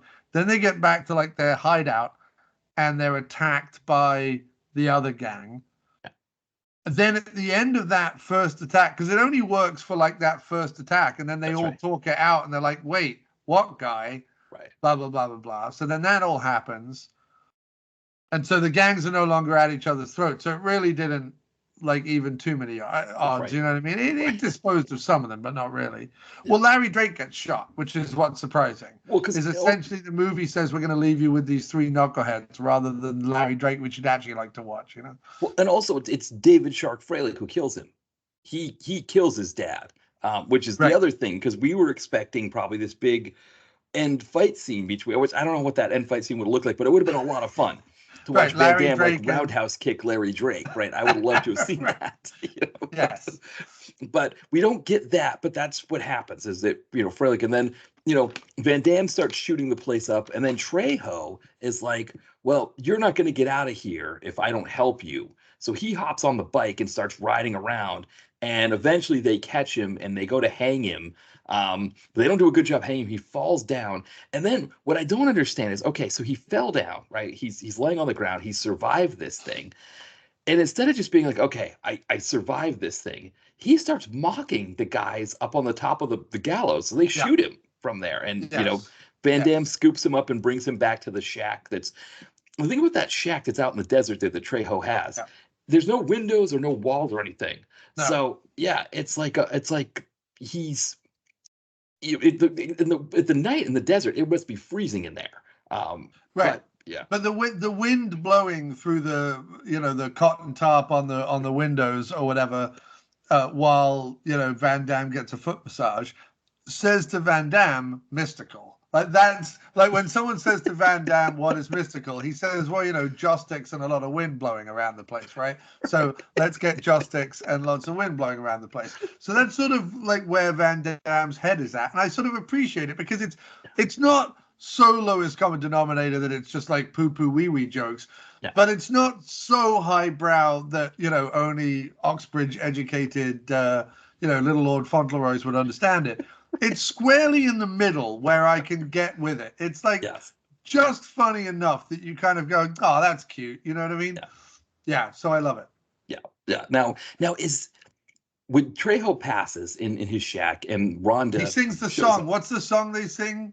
Oh, something about women and yeah. It's basically like Who Goes Swimming with Bow-Legged Women. It's sort of something like that, right? It's sort of like a Jaws style. Well, it's meant to be their army song, right? Right. You know what I mean? And so they sing that before, and then Trejo passes, and then Rhonda shows up, and I'm trying to remember, do they have sex after, like, right, not long after that, or is it like in the next day that they have sex? I can't remember. I feel like after they kind of have the. I don't think Trejo dies and they immediately have sex. I mean, maybe I wouldn't put it above beyond Jean-Claude Van Damme. Yeah, I think some other stuff happens before they have sex. They do have sex. Yes. Like they do have. Well, sex. Not only that, but they sort of basically move in. They basically like move in together, like right away. Yes, Trejo's place. Yeah. Yeah. It's just like, I'm going to take over Trejo's place and you will come live with me as my concubine. Right, exactly. Which, I am Jean-Claude Van Damme. Yeah, she's fine with it. She's very fine with it. What I love about this is that, okay, we know that this town is going to be under siege at this point, right? That the baddies are really going to start coming. They want to take out Van Damme. But everybody's still kind of just like, let's go back to work and let's go back to the diner and work and all this stuff, which I guess, but Van Damme starts planning out the booby traps to kind of even the odds, right? So he's right. And we get what is probably the longest time for a payoff of an setup explosion, I think, ever, where he sets up this explosion with the oxygen tank, with Bill Irwin's oxygen tank and some grenades in one of the bungalows in the hotel. And the plan is that the baddies are going to go in there trying to get him, and he's going to set it off and it's going to blow them up. That thing sits for like 20 minutes, I think, because we get like the baddies kind of bungling their way in. They're fighting with each other. Finally, they decide to shoot up the bungalow. And then it's like, who's going to go in and see if he's alive or not? They go in, there's the booby trap. They toy around with the booby trap a few times until finally somebody pulls the booby trap and they all get blown up. But it was a long time. Like, I can handle the long time for a little payoff when it's the apple pie conversation. But for that one, I was like, just blow the damn bungalow up. But they took their sweet time with it. There's one example where a director's cut fucks up something like that. So in Army of Darkness, at the very end, if people don't know, Evil Ash, as a skeleton at this point, is sat atop a bag of dynamite, which Ash lights the fuse of while they're trading barbs, and then he cuts the catapult. Evil Ash goes flying into the sky, blows up, and that's the end of the movie. In the director's cut, Henry the Red, the Scottish fellow at the beginning of the movie who Ash frees at the beginning of the movie, and he goes, ha, ha, ha, ha, and laughs in the person's face and runs away. Henry the Red shows up in the director's cut after Ash has lit the fuse. To the thing. So he's lighting the fuse. You can see the fuse going down. Then Henry the Red shows up, and there's like a whole other part of the battle. and then it cuts back to Evil Ash still on the catapult. And I'm like, no, that fuse is burnt down and blown everyone up before, you know what I mean? It was such a weird, it's almost like he forgot about it or moved the footage there and then was meant to move it back in the timeline and didn't. Yeah. And when he watched it, he just went, oh, whatever, that's the director's cut. But it's so weird because it doesn't make any sense. And like you say, in this, they do but also I don't know how long grenades or bombs or whatever take to blow up. So whatever. It's not like there's a fuse the booby trap. It was taking forever for them to trip the booby trap. That was what exactly. Just get in, open the door, blow it up, and and get on with it. Yeah. Yeah. But Jean-Claude likes to stretch this stuff out, man. He likes to really make you feel it. You know what I mean? He does. When he wants that villain to blow up, he wants it to blow up in 3D because you've been anticipating it for so long. Right. Exactly. That when it happens, you're like, yes.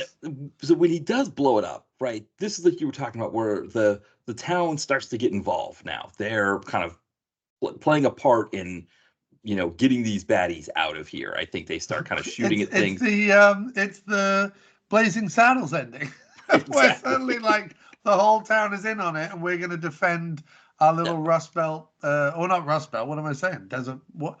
I don't know. Just desert town. Our little ghost town, Wild West ghost town, whatever. Right. Our little Arizona pit of hell. Yes, exactly. Yeah. So after he kind of takes a bunch of people out, I think, he takes out Jeff Kober. He's kind of making his way through all these guys. It's him and David Shark Freilich. This is the end thing. And this is another difference, I think, between Van Damme and Seagal. With Seagal, when it's him in the end fight, he just slaps the guy around, throws him through some glass tables, and that's it. But Van Damme has to get there's always glass tables. There's glass, even in the desert, there's somebody threw out a glass table that had the free sign on it, and he smashed them through. But Van Damme. I think this is set in Nevada or Utah because they're on the UFO trail, right? Yes, Isn't that part of the whole thing? Yeah. Anyway, sorry, Van Damme. You were saying? Well, no. So I think like Van Damme has to almost lose and overcome something, and so it's kind of a weird piece where David Shark Freilich starts beating him up, because you're like, how is Van Damme getting beaten up by David Shark Freilich when he's been killing all these other guys? But it's almost like Van Damme, it's almost like to the detriment of like how he wants a fight scene to go where the hero overcomes something, the same way that Seagal wants the hero to win without overcoming anything, just like slapping somebody around. Right. Overcoming the handicap that he's now 485 pounds and can barely move. That's what that's what his hero is overcoming, Matt. His hero is overcoming the third breakfast he just scarfed down from the on-set caterer. Yes. Yeah, exactly. Yeah. So, craft service. Right. Yeah. Right. Van Damme is that's the one thing I guess you could say about Van Damme is he's never really let himself go like that. No. He did snort my share, your share, and Keith Richards' share of cocaine throughout the 90s. Yes. But no, he never let himself go, Matt. You know what I mean? Yeah. Unless going on a massive 8-year cocaine binge is not letting yourself go in Belgium. Maybe that's just what Belgians do. I have to say, he survived it surprisingly well. His children still like him. You know what I mean? Yes. That's a big thing. They make movies with him. Right? Right. Yeah, exactly. So no, you're absolutely correct. So yeah, I mean, so he we get to that point where he's starting to make his comeback. And one of the pieces I completely forgot, speaking about the Chekhov's payoffs, we find out early on that the Air Force is running missions and they've been buzzing Danny Trejo's house all the time. Yes. And so when Van Damme is fighting Freilich, I remember exactly what the buzzing. I guess it distracts Freilich for a second. It distracts him enough for Van Damme to, I don't know, probably do a roundhouse kick to his neck or something. Yeah, exactly. And that's how he defeats him. That's how he's taken all the. Well, of course, the other thing too is that the younger son, the director's son, he gets Van Damme disarms him and tells him to run away or leave, and he does. He does the smart thing and he goes. So maybe there's a Desert Heat sequel out there where the son is like a dentist or something. Many years later, right? He's a dental school. You remember in Desert Heat when the guy ran away at the end of it? Well, he became a dentist, and we've made Desert Heat 2. It's a dentist story. It's sort of like Steve Martin's Novocaine, but twice as dull. And that was very dull. It's like Steve Martin's Novocaine, but without Helena Bonham Carter, or Steve Martin, or anything except the cold, harsh realities of being a dentist in America in 2024. Which it could be a movie. It could be a movie. It probably is like a Russian propaganda film. You know what I mean? See, look how dentists is treated in United States, pig dogs of America. I can't do a Russian accent, but you know what I'm trying to do. I do exactly what you're saying. Yeah. So yeah, I guess good talk to. Well, I don't know if Sony still distributes this movie. Reach out to them. It's like, hey, we got an idea for Desert Heat 2. Desert Heat 2, Right. The Dentist. The Dentist. And they're like, wait, Corbin Bernstein is in this movie? Is it a sequel to the second Dentist film? Or is it a sequel to Desert Heat? Or is it a mashup between the Corbin? What if the kid grew up to be Corbin Bernstein? Yes, that would be amazing. God. Well, because now didn't Larry Drake with was Dr. Giggles a dentist as well, or no? No, he was just a doctor. And in doctor. fact, they missed a trick, Matt, Right. not doing a Dr. Giggles versus the dentist mashup movie. Right. You For know, Desert Heat 2. Yeah. Yes, if only Larry Drake wasn't dead. Yeah, exactly. Yeah. So in the movie world and sadly in reality. Right, exactly. Real life, exactly. Yeah. So this is it. We're now at the end, right? He's won. He's defeated evil in this town. He's found love, and so now it's like however many months later, and like you said, every checkoff's box is marked off. Pat Morita's wife shows up and is lovely, and everyone loves her, and she's madly in love with him. Yeah. It works out perfect. The bus shows up with Hanks, and Hanks is like offering, asking Jamie Presley out a date, and they're explaining to us that this movie is based off of Yojimbo because he's like, I want you to come see Yojimbo with me, which it's like, I guess because they didn't feel like we'd be smart enough to pick it up on our own that this was based off Yojimbo. So, but it's also really cute because, and again, sort of a weird nod to like True Romance, where he asks her to go to see 3 Street Fighter movies, back to back. In this movie, much like the feet reference is Jean-Claude being like, you can steal, Quentin, but I'm going to steal from you. And then it'd be like, I'm stealing from the stealer. And so Van Damme does the feet thing, and he does the, would you go to a Japanese film festival with me kind of thing. Yeah. And it's so sweet because Jamie Presley, far from being, because when you see her and everyone's like leering over her and whatever, you know what I mean? And she's with Kevin West, Vern, who's sort of a bad guy, but sort of a nerd. You can't quite decide. He's sort of a bit in the middle. Really, right. He's like evil. Well, no, Moby's evil Moby. So he's like, he's evil Moby's like neglected brother. Right. Who so badly wants to be Moby and be that evil, but is always just slightly less evil than Moby. Right. He's the Moby where if Natalie Portman is going over the creepy time when she was like 18 in college and Moby tried to date her. Yeah. Like if they were as she's telling the story, if they were reenacting it, he would be playing Moby in the reenactment. And I don't know who would be playing her in the reenactment, but he would be playing Moby. All right. Well, yeah, why don't we take a little break here? So we'll be back in just a bit. So just a quick sidebar before we get back to the end of the darling and delightful ending of this movie. As you know, Matt, I moved out to the countryside 2 years ago and bought myself a little slice of North Connecticut heaven. And, you end up, when you have the house with a big yard or whatever, you end up having the parties and the gatherings and the family things and the blah, blah, blah, blah, blah.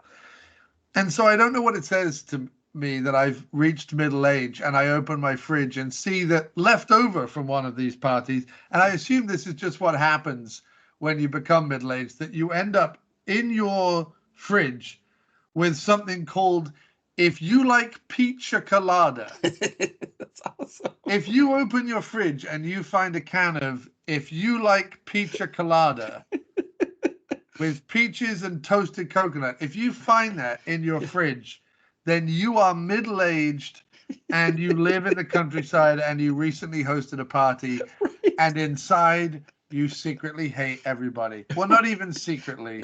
You've now announced it to the world No, because no, they deposit things like, if you like pizza colada in your cocking fridge. Anyway, Matt, go ahead. Yeah. no. Is that alcoholic? Is there alcohol in I believe so. Hang on. Yeah, because so here in 6.1% alcohol. yeah, here in Pennsylvania they run these ads about Oh, it's a because beer.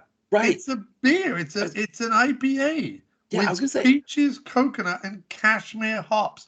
yeah. What fucking asshole invented that? Anyway, carry on. Well, I was gonna say because I recognize that can because in Pennsylvania they do these ads about teaching your kids about alcohol. Right. And this like hipster millennial dad is sitting behind the bar, his kitchen island bar, and his daughter shows up and she goes, "Oh, Dad, you're drinking a kid's drink." And he's like, "No, this is alcohol. This is beer, and it's off limits to you." And it's like, what? And he's like, "It might look like a kid's drink, but it's not." And I was like, yeah, and I thought like they just created this goofy idea of like a can to be like, here are these goofy, IPA from Right.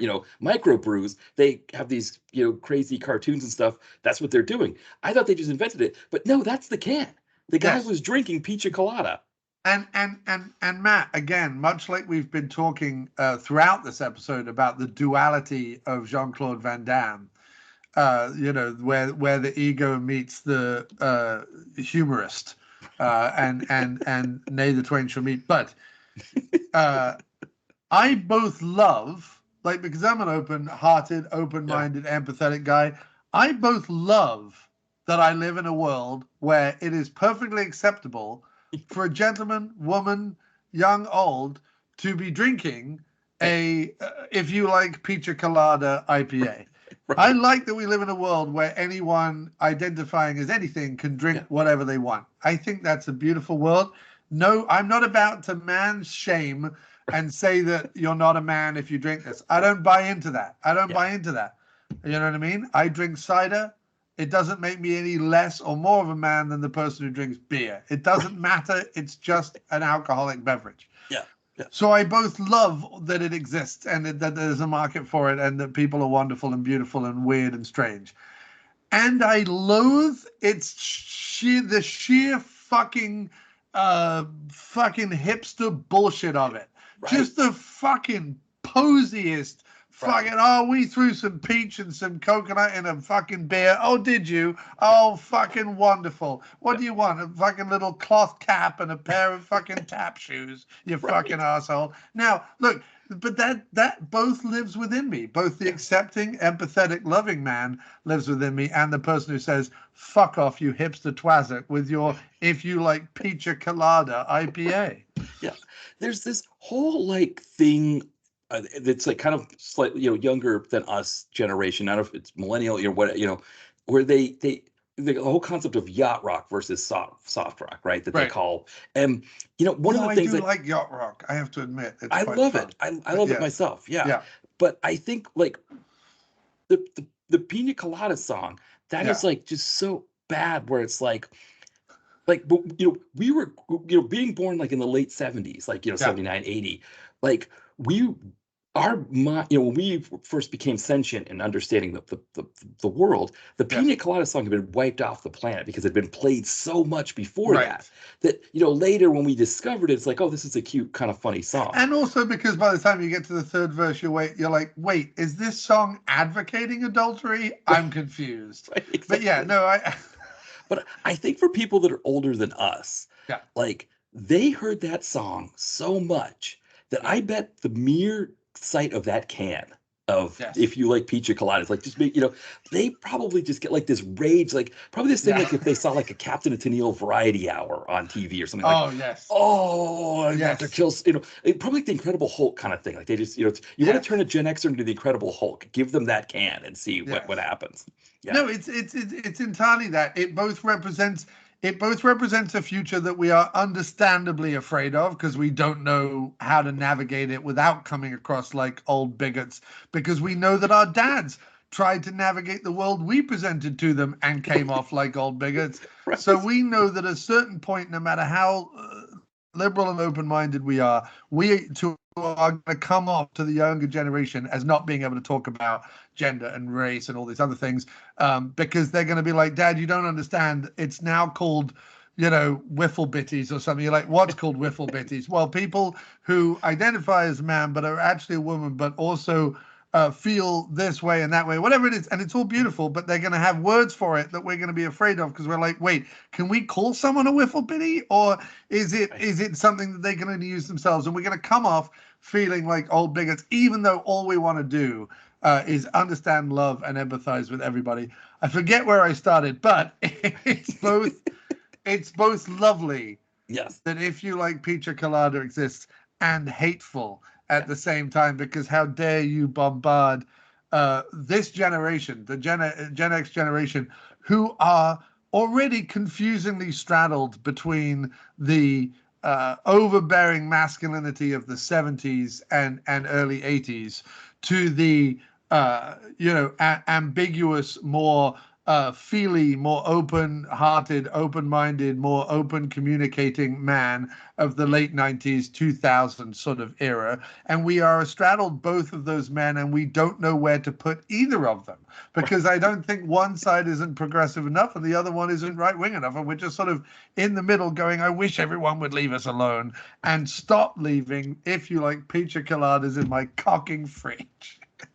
Now I'm like, I have to get one of those. Visiting my family this weekend, and I'm wondering if like the beer store up there has that. And I'm just like, I just have to get like now it's like I have to try it. Now I have to know what If You Like Pizza Coladas taste like. And, well, it's got toasted coconut, man, in it. And yes. if I know anything, the best coconut is the toasted coconut. Everyone loves a bit of toasted coconut. Yeah. Really, it's 2024, Matt. It's time to get down with the toasted coconut. I will not have any of your resistance to progress. No, because when I think of the different ways that coconut can be prepared, yes, I mean, toasting it is the absolute. I mean, it's one of the great ways. Exactly, you need to toast the coconut. You gotta toast it. It's one of the great ways toast to that damn present coconut. Yeah, exactly. Well, wonderful. Anyway, so back to the end of Inferno, also known as Desert Heat, also known as Coyote Man, which is how Jean-Claude Van Damme said it to his mother down the phone when he was telling her, and my next film, Mother, you're going to be so proud of me. It is called Coyote Man. That's how he said it to his own mother down the phone. I have it on good authority. Yeah, and she's just there in Belgium, just like, whatever, it's all good. Everything you do is a good thing. Yeah, just keep sending the fucking checks, you weirdo. You egg-shaped bump on your head, mad person. Yeah, I see like her just walking around like quaint area of Brussels with like, old, old apartments, and she's got like the apron. Yeah, she's got her apron with, she goes into like the general store to get her bread and eggs, and oh, hello, Mrs. Van Damme, how are you today? How is your son, Mrs. Van Damme? Oh, he's very good. I guess his real name was Van Varenberg or whatever, but is he making another movie? Yes, he's making a movie called Coyote Man. Okay, very good. That's great. That's great. She looks behind. She goes, would you like to see me do the splits? And she's like, no, Mrs. Van Damme, it's fine. You don't need to do that. But I could do the splits too. I taught him everything he knows. Mrs. Van Damme, it's not necessary. Oh. Look, I'm just going to pull these two freezers together and I'm going to do the splits. Mrs. Van Damme, please don't rearrange the store.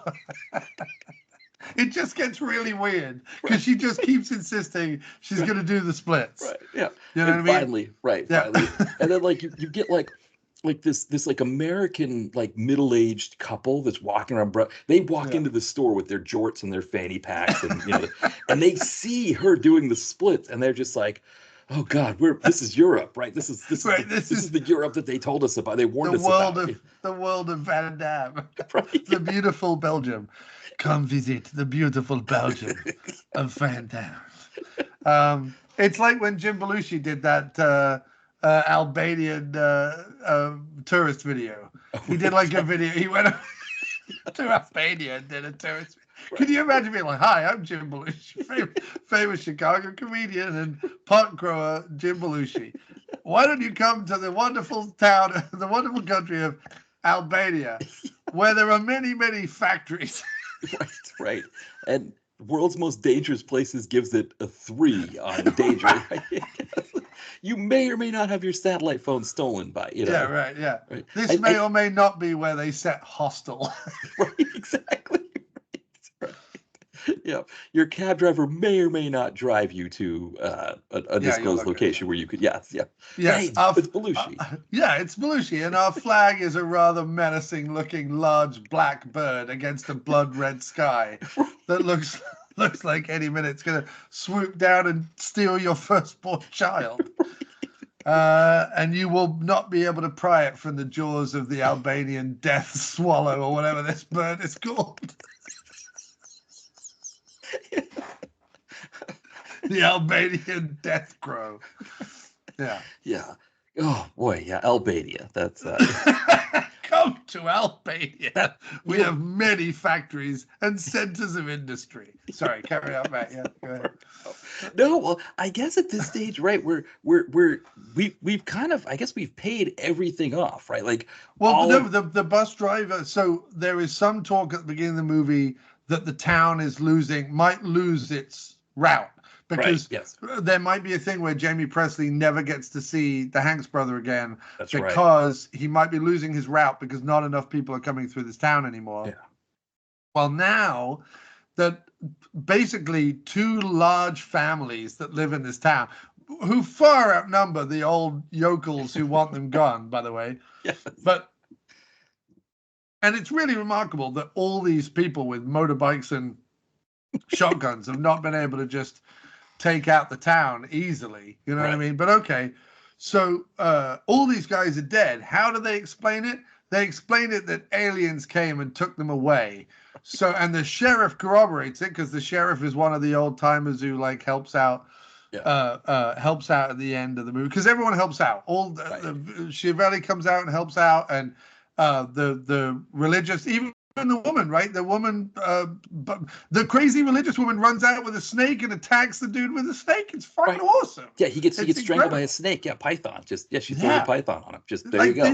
That's in this movie. Like Matt, I am a sucker. I don't know if you know this, but I am a sucker for everyone coming together to fight the thing. I just, my heart just, I love it. It fuels me so much. So seeing her come at the guy with the snake, I'm like, yes. Because you seldom get that kind of payoff when it's sort of this alpha male led actioner, right? Like usually a Van Damme wants all the glory for himself, and he's, it's not enough that he's leading the townspeople or inspiring the townspeople. He wants to beat them all. But that's actually not what happens here. Like you said, it's like the town comes together and they play a part in their own success, their own victory. And they help him. Yeah, and exactly. I loved the joke at the end where you think Pat Morita is the only one with a rifle firing. And he fires at, is it David Freilich he's firing at? Yes, I think so. I think it might be Freilich. Yeah, I think they. Yeah, because he's about to come at Van Damme, and they want to basically stop him from killing Van Damme. Because like you say, Van Damme likes to take it right to the point where Van Damme couldn't possibly come back and finish the guy off, and he always does. Yeah. And he's at that point where Van Damme is down. He's not out, but he's down. And the townsfolk start firing, and there's this great joke where Pat Morita comes out and goes, I got him. And then he's like, you didn't get him. You shot something else. And Vincent Chiavelli's like, I got him. Bill Irwin's like, you didn't get him. I got him. And like everyone has got a shotgun or a rifle, and everyone has tried to take this guy out. Yeah. And obviously Van Damme still takes him out at the end. But like, it was just I just loved it. And Pat Morita through this whole thing, by the way, what a delight. Yes. What an absolute delight. He wears this little white suit with this little white hat, and he's always dressed to the nines, and he looks like the opposite of Oddjob. He's like the angelic version of Oddjob from Goldfinger, right? He's like the angelic version of him if Oddjob is the bad version of him. And yes, he's disposing of bodies and whatever, but he's utterly charming and very funny doing it. I mean, him and Bill Irwin together, I could watch a whole movie, Rosencrantz and Guildenstern are Dead style, which is just about those 2 characters arguing over a lunch in the diner. Like, one of them being like, a Reuben has to be pastrami. No, it's not pastrami. It's corned beef. What do you mean it's corned beef? It's got to be pastrami. Like, I would watch that movie. Pat Morita and Bill Irwin arguing over what really goes in a Reuben would be my favorite film of all time. Yes, I agree. Because, like you said, like, you seldom get the kind of payoff that you get here at the end. And it's almost like they made it a point in a 90-minute movie to make sure that they hit these endpoints and they show that the town's thriving, right. That, there's business there now, that the diners. Yeah, so they told everyone it was aliens. Yeah. And now everyone they're now back part of the UFO trail, and he can't even keep up with the number of passengers that he's driving around. Yeah. Yeah, and the diner's doing well. The hotel is got guests again. So everybody's doing well now after this. Nobody's a rapist, unfortunately. Right. She's very sad that no one's a rapist. Right, exactly. She wants to be attacked by a man in the night. Right, exactly. She's hinting at her husband. She's like, "Come on, dude! Like, step up to the plate." Exactly. Yeah. But it's wonderful. And then we get probably the best buttoner we could have gotten in this movie, I think. Right? Is that we're back in the desert. Van Damme is now riding the Indian motorcycle with his lady on the back. Yeah, and Gabrielle Fitzpatrick, now known as Gabrielle Jean-Claude, if you know what I'm saying. Yes. And I think you do. Yes. She fits him like a velveteen glove full of pudding. Oh, that's a grotesque yet wonderful image. But anyway, yes, carry on. Well, look, they're riding along, and we think we're going to get the credits. And yes, who shows up riding alongside them on this exact same bike, but the spirit of Danny Trejo? And she sees the spirit. And he's like, "Oh, you see him. And she's like, yes, I see him. And it's like, they're, and that's how we end the movie. Yeah, with the coyotes riding in the desert.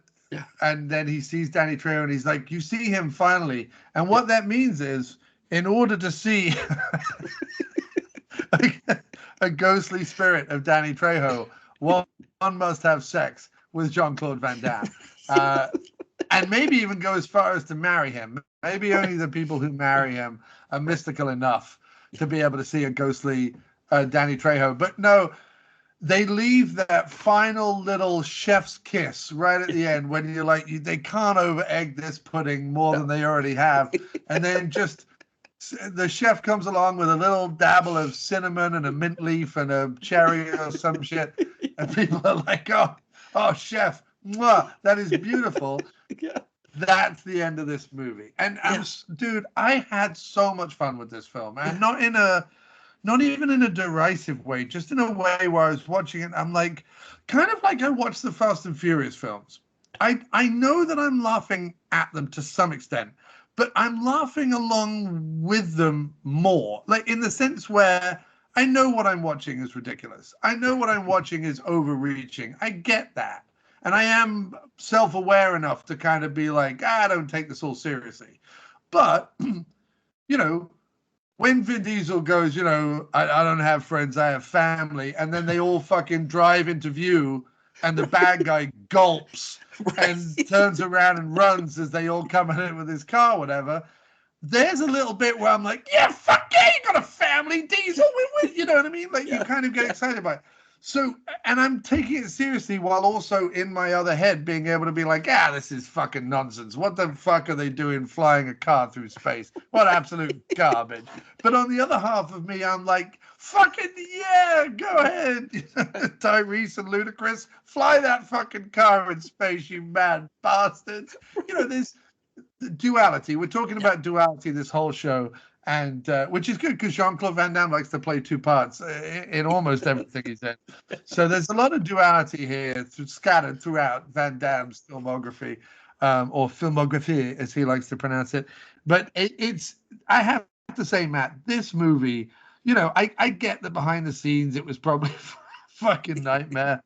And I understand that he wrenched it away from Avildsen and was just like, I'm going to make this into the movie I want to make. But I can't begrudge him because I don't want an overtly serious version of this movie where Danny Trejo is a mystical Native American spirit. He's not even fucking Native American. It's ridiculous.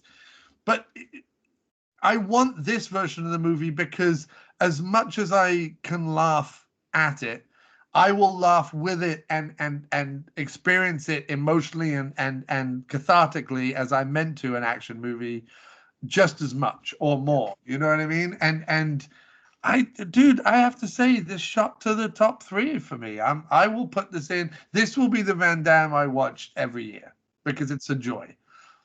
Yeah, well, that's one thing about this movie is the rewatchability. If it works for you, right? If you enjoy this movie, you can't not keep watching it, right? Because Right, there's nothing that's like kind of hidden, or there's something that's like revealed that like if once you know it, it affects, right. like you think of like Deadpool and Wolverine. It's like once you've seen the characters that they bring in, well, you've seen them once, so now you know they're coming, and so and I'm not saying like this, comparing the two, but I'm just saying like there's a rewatchability factor with this movie that like, yeah, if it Right. works for you.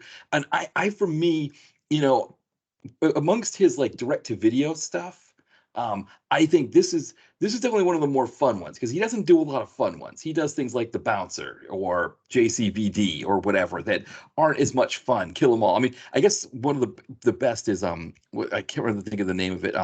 Enemies Closer. That's where he plays this fun baddie. Oh, Uh, he plays a bizarre Canadian Mountie.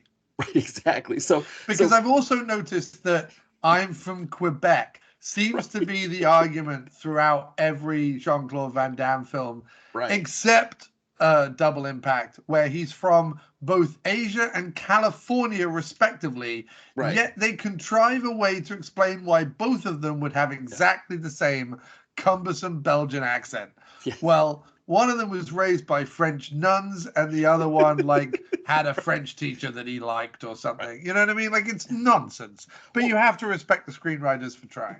another element about this that I think is fun is there is no explanation for why he has an accent. No, And in fact, they don't even bring up the fact that he has an accent. So it's not like, no. people like nobody finds him attractive because he has an accent. It's because he looks like the jeans that he's wearing that he, soaked himself in the tub with them or something. So that, or, that he's got the hat and he's got the muscles from Brussels and all that He jazz. loves high-waisted pants though. Right. Like Exactly. it's weird because he's not a tall man. He's quite a Right. short man. Yeah. But much like action heroes such as Charlton Heston, George Peppard, Liam Neeson, and Clint Eastwood before him, all of whom loved the high-waisted pant, as did Patrick Swayze. Let's be fair. Yes. Yeah. Patrick Swayze loved the high-waisted pant. Yes, he did. In fact, Chuck Norris's action jeans are quite a high-waisted pant. Let's just say, if you're an action star of this caliber, Yeah. high-waisted pants are a necessity in any wardrobe. Yeah. And Van Damme has his Oh, he damn loves it. van Yeah. share of it. Yeah, yeah. Yeah. Yeah. Yeah. It's the yeah, like you said, I mean, the only one, right? Seagal is the only one who can't wear the high waisted pant anymore. But Right. all the other ones, and I guess because they look He great just on wears a dresses at this point. right, exactly. But they look great when you're doing a roundhouse kick or when you're riding a small motorcycle, right? Like Yeah. they kind of work in all those. And yeah, that this it, instead of like twisting themselves in a pretzel to explain why he's oh, go ahead.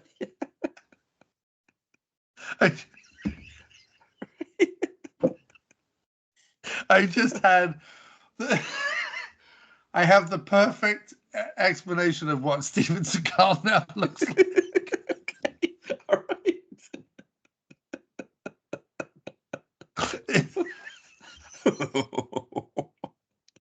Steven Seagal now looks like. You got to go with this, okay? Okay. All right. The morbidly obese high school girl who's always bullied and is the theater director feels sorry for them and puts them in the part of the high executioner in the kids performance of Mikado. That's what Steven Seagal he looks like, the overweight bullied girl playing the executioner in a Gilbert and Sullivan high school production of the Mikado. That's what Steven Seagal now looks like, and that is my favorite description. It's got some obscure references in there. I don't know how many people in America. It's like, Mikado, what's he talking about, Mikado? Speak up. No, but I don't understand. What's he talking about with this fucking Mikado? Fucking Mikado. What the fuck's Mikado? Look it up. It's a Gilbert and Sullivan operetta for people who don't know, also known as a musical. And in it, there is a character called the Lord High Executioner, and it is set in Asia, but it is often performed by Caucasian gents. And imagine a gender swap played by an unloved obese girl in high school performing the Mikado. That's what Steven Seagal now looks like, and he has to accept that for all time. Just Google all the words I said. I know it was confusing. Well, because I mean, he's stopped making stuff. Like, he hasn't made anything since before the pandemic, and I wonder. It's because they can't find the tent that fits him. Right. I mean, he is fat bastard at this point. Like, he is a living embodiment. If he suddenly came out and did a Scottish accented hero, I mean, you know, Seagal only does racist accents. Right. But if he could figure out a Scottish accent, which would be the least racist of all the voices that Seagal chooses to use, including that of a reggae punani loving singer in his album. Why did anyone let Seagal make an album? But he literally sings a song called I Love the Punani, and sings it like a cod Jamaican. And I'm just like, if there was more wrong in a human, you know what I mean? He'd be running for president. Anyway, carry on. No, I feel like Seagal's Scottish accent is just using the word Ken at times. Oh, yeah, right. That's maybe okay, the new Johnny. Yeah, right. Occasionally slipping in a "devil take the hindmost" or something like that. Yeah. Like, right. But it would be devil take the hindmost, as they say back where I'm from in Glasgow. The devil take the hindmost. I would walk 500 miles, and I would walk 500 more, Johnny, just to be the man who walked 1,000 miles. Johnny's like, I don't know what you're saying, Steven. It's creepy and weird. All right, Johnny, this guy over here, this guy who's he's definitely a perp. Why do you think he's a perp? He's just walking along the sidewalk. Well, you look at him, he's black. Like, it's literally a scene. I'm not being racist. That's literally a scene in Steven Seagal Lawman. He looks at a guy just walking along on the sidewalk. This African-American gentleman with a long T-shirt. His crime, by the way, is that he has a long T-shirt. He said, pull over, Johnny. I'm going to frisk that guy. You can't frisk that guy. He's just walking. No, I'm going to frisk him. It's TV. We got to make this look entertaining. And sure enough, next thing you know, he's fucking dragging half a fucking roach of a joint, like the very last burnt end of a joint, out of this poor bastard's heel in his shoe. Like, I knew I'd find something on him. Lock him up, Johnny. And I'm like, this poor fucker just walking to work or something. Yeah. And because he's black and has a slightly long T-shirt, he's fucking being arrested by Steven Seagal. It's just offensive and awful. Right. Yeah, it's Seagal.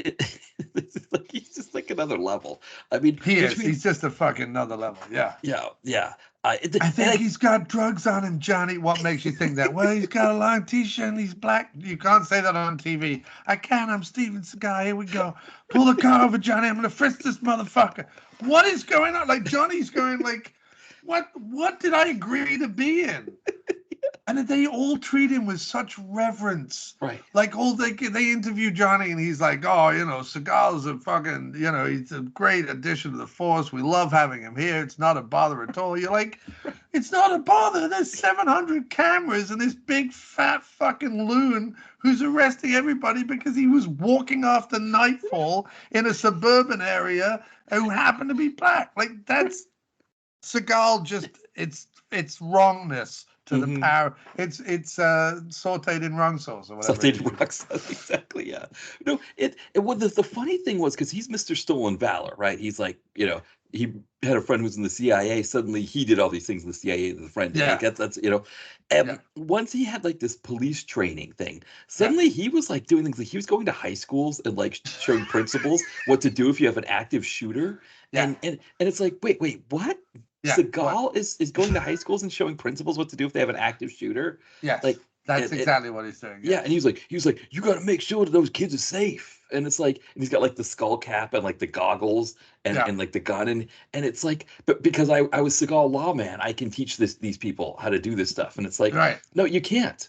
You No, can't. you But don't know anything. You have right. you have zero you have zero life skills other than you lived in Japan. That's all you can claim is that you once lived in Japan and learned Exactly. some martial arts that involve you standing still while people run at you and you flap your hands at them and they do. Because this is the other thing that's hilarious to me about him. Aikido is not an attacking martial art. It is a defensive martial art. Yeah. It is tantamount in sometimes to a dance. Not offensive, but like like a regimented, beautiful whatever, like Tai Chi is. Right, yeah.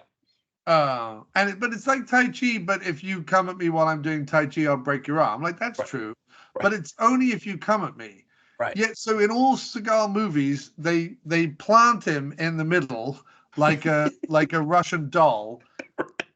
And then other like little people come at him and he just flips them. And what's really weird is when you see him doing these training sessions in Russia or in like Vietnam or somewhere, where he just goes to like some Asian country and he's just like, I'm here now, everyone needs to pay attention to me.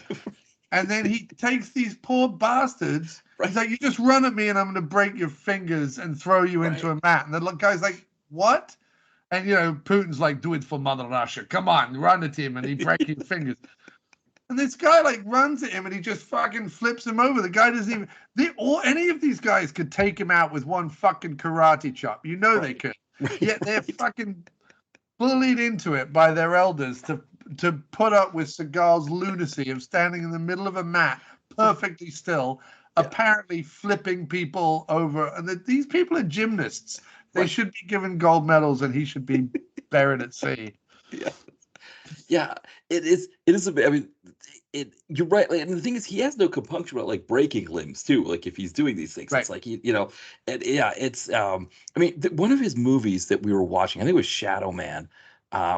I don't know. It was one of I can't remember one of them, but because Scott Murphy. Speaking of Scott's, Scott, he's been kind of going through the Seagals, kind of the way you've been going through the Van Dams. He's been doing, we've been doing a bunch of pity him. I mean, I'm having it. I've got the easier. I've got the easier thing to do. I think. Yeah, one of them we were watching. I wasn't Shadow Man, or maybe it was.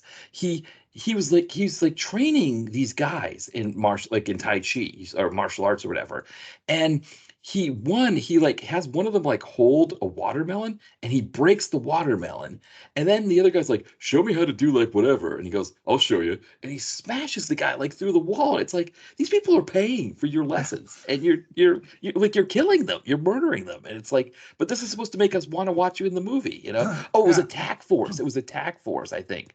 Yeah, I think he was Tai Chiing people at the end of the movie, if I remember right. But yeah, oh no, it was I don't. It was one of them. Maybe it was Shadow Man. Yeah, because he Tai Chi's his father-in-law. That's what it is in the movie. Right. Yeah, but it's just absurd stuff. Yeah, it's just I mean, whereas as I say, I much prefer the vibe of Van Damme films, especially this one. Although, like I say, I watched Death Warrant and this more or less back to back. And it was such a pleasant experience because Death Warrant, didn't know what to expect. Yes. And it was glorious. And I loved every minute of it. Yeah. And I thought, it can't get better than this. I mean, he's got Sudden Death, which is just fucking phenomenal. Love that movie. He's got Double Impact. Again, another ludicrous, greased up, softcore porn sex scene in Double Impact. I mean, my goodness. And not only that, but it's his brother dreaming of his other brother, like having sex with his wife, even though that's not really happening. And then you've got Hard Target with the greasy moulet that looks like ramen noodles hanging down his back. And the best guy in Hard Target, by the way, two of the best guys. Wilford Brimley, obviously, kicks ass in that movie like nobody else. Wilford Brimley is a fucking legend for ever doing that film. Phenomenal Wilford Brimley performance. I will. He should have got all the Oscars. They should have just given him all of the Oscars. Yeah. And they're like, what? Even sound editing? Even sound editing.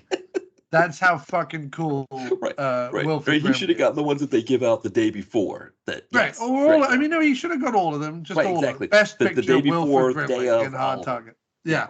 But the other guy in that movie, who, again, it's funny who we award with Oscars and who we think of as like great actors.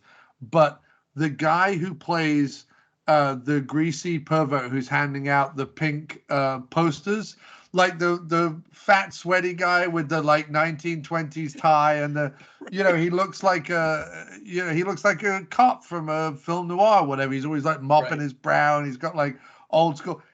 He and his little like pencil thin mustache and greasy hair, and they chop his earlobe off. That he is beat for beat one of the best actors I've ever seen on screen. Love that guy because you believe him. Yes. You don't look at it and go, oh, they've made a guy act that way. Right. You just think they went down to New Orleans and found some greasy bookie who was also running a knocking shop out the back. And just went, can you act in this movie? Because you believe that he's some like, greasy Cajun guy who's doing dodgy dealings out of some sweaty saloon in the French Quarter. I just think him and Brimley in that movie are a delight.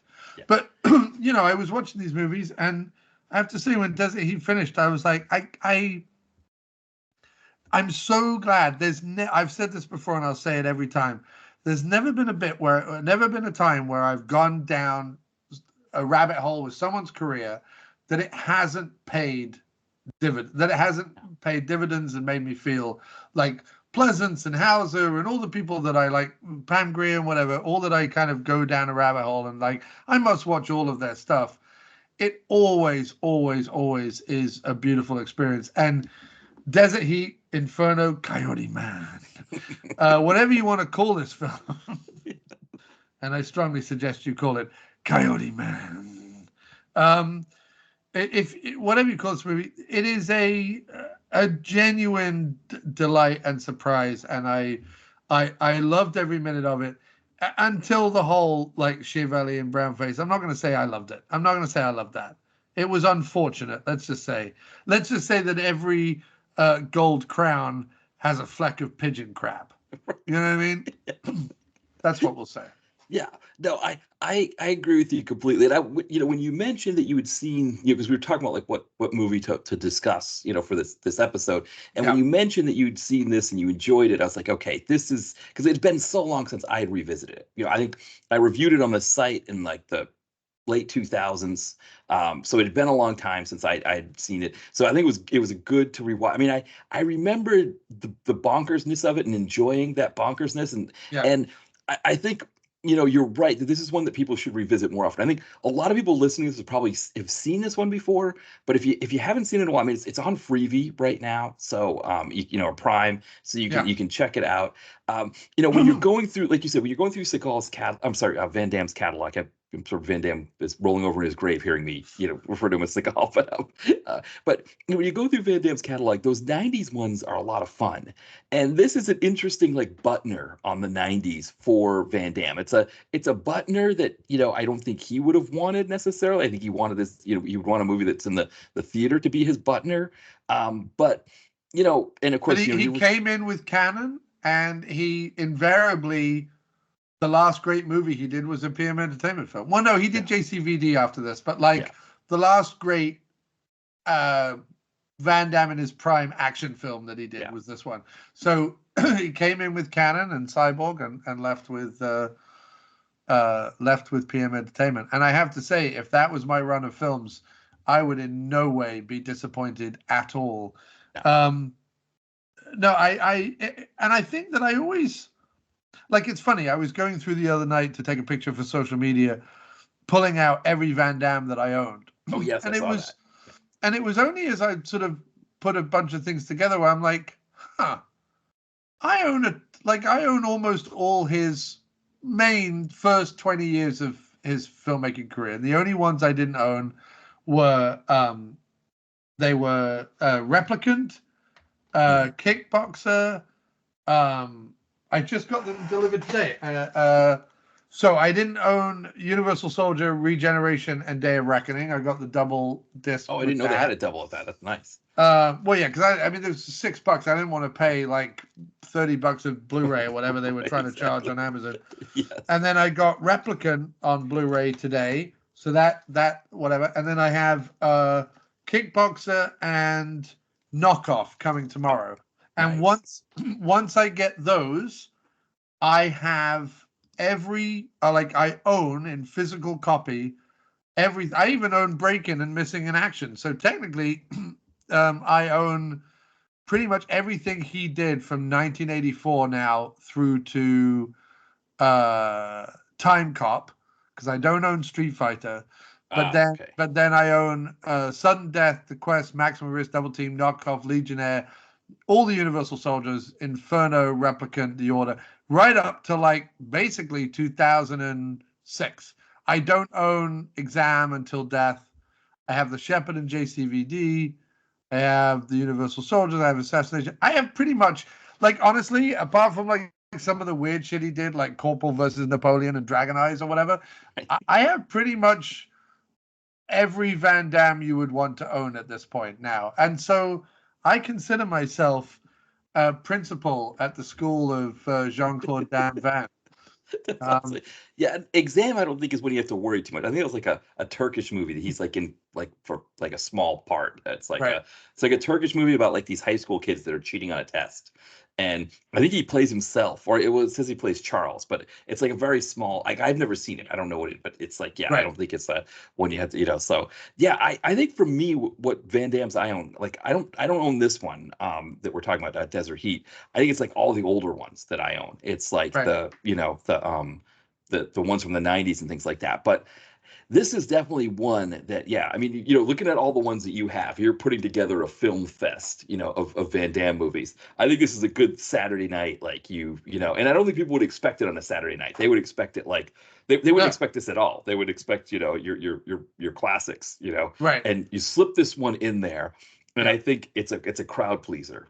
Yeah, you slip it in between. You begin with Hard Target. Or Death Warrant or Sudden Death. Any of those are good lead-ins. Yeah. Then you show this one. And then you show The Quest. Yes. That's how you top this one, because you want Roger Moore as a pirate. Yes. And Jean-Claude Van Damme as a clown, going to basically fight in yet another Kumite. Yes. Yeah, love The Quest. Yes. Yeah, it is amazing. Now that as you're talking about it, like what kind of movies are available from Van Damme's filmography? Of course, it's amazing. Yeah. It's wonderful. Every one a gift, I feel like. Yes, and to your point, like this is a great. I mean, I think again, for people just reiterating, I think for sure people should check this one out. But I think as you're kind of moving through the rest of the Van Dammes, I'll be curious to know sort of what your takes are on some of the other ones as you get through them, because I probably need to get through. I need to go back and watch some of his stuff again. Yeah. There's one that I still haven't seen yet. It's called We Die Young. I haven't seen that one yet. I haven't seen that one. I don't know. No. And then of course the newest one, Darkness of Man. I haven't seen that one yet. No, I haven't even seen Dark Water, the one that he did with Lundgren. I haven't seen anything post the ones he did with Scott Adkins, I think. Okay. Are the last ones. The Universal Soldiers. The Universal Soldiers, I've seen those, and now I own them as well, but I've seen those. Obviously, Expendables 2. I'm just trying to see what the last one. I think the last one I watched was Kickboxer Retaliation. But I think the last good one I watched was Enemies Closer, and I was really happy because back when I was doing a lot of interviews, I actually got to interview Peter Hyams, and Peter Hyams has obviously had like a really distinguished career and has done some great cinematography and direction. He's one of the few directors who are also a cinematographer, which blows away Ethan Hawke's theory. Where he's like, well, actors make the best directors. Yeah, you would say that, Hawke, you hack. Anyway, fuck you, Hawke, coming up on my Instagram feed with your bon mots about how art is relevant when you're dying or you love a girl. Yeah, Hawke. It's like you're like one one Willem Dafoe clip from a TED talk where he's saying something great about acting. You click like on that once, and suddenly the algorithm's like, well, you're gonna like all this Ethan Hawke.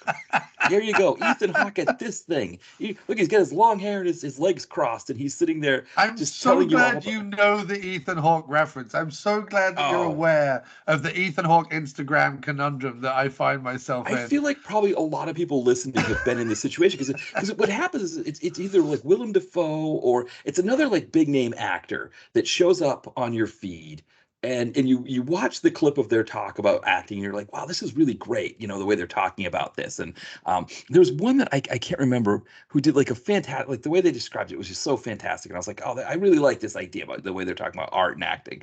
You hit like on that, and suddenly you get flooded with Ethan Hawke. Yeah, Ethan Hawke's just going to creep up behind you and pretension himself all over your prone body when you're asleep at night. Anyway, I also got to talk about Kickbox Avengers. I also got to interview Alain Moussi. So I've spoken to him as well. But what is interesting, we talk about the quest.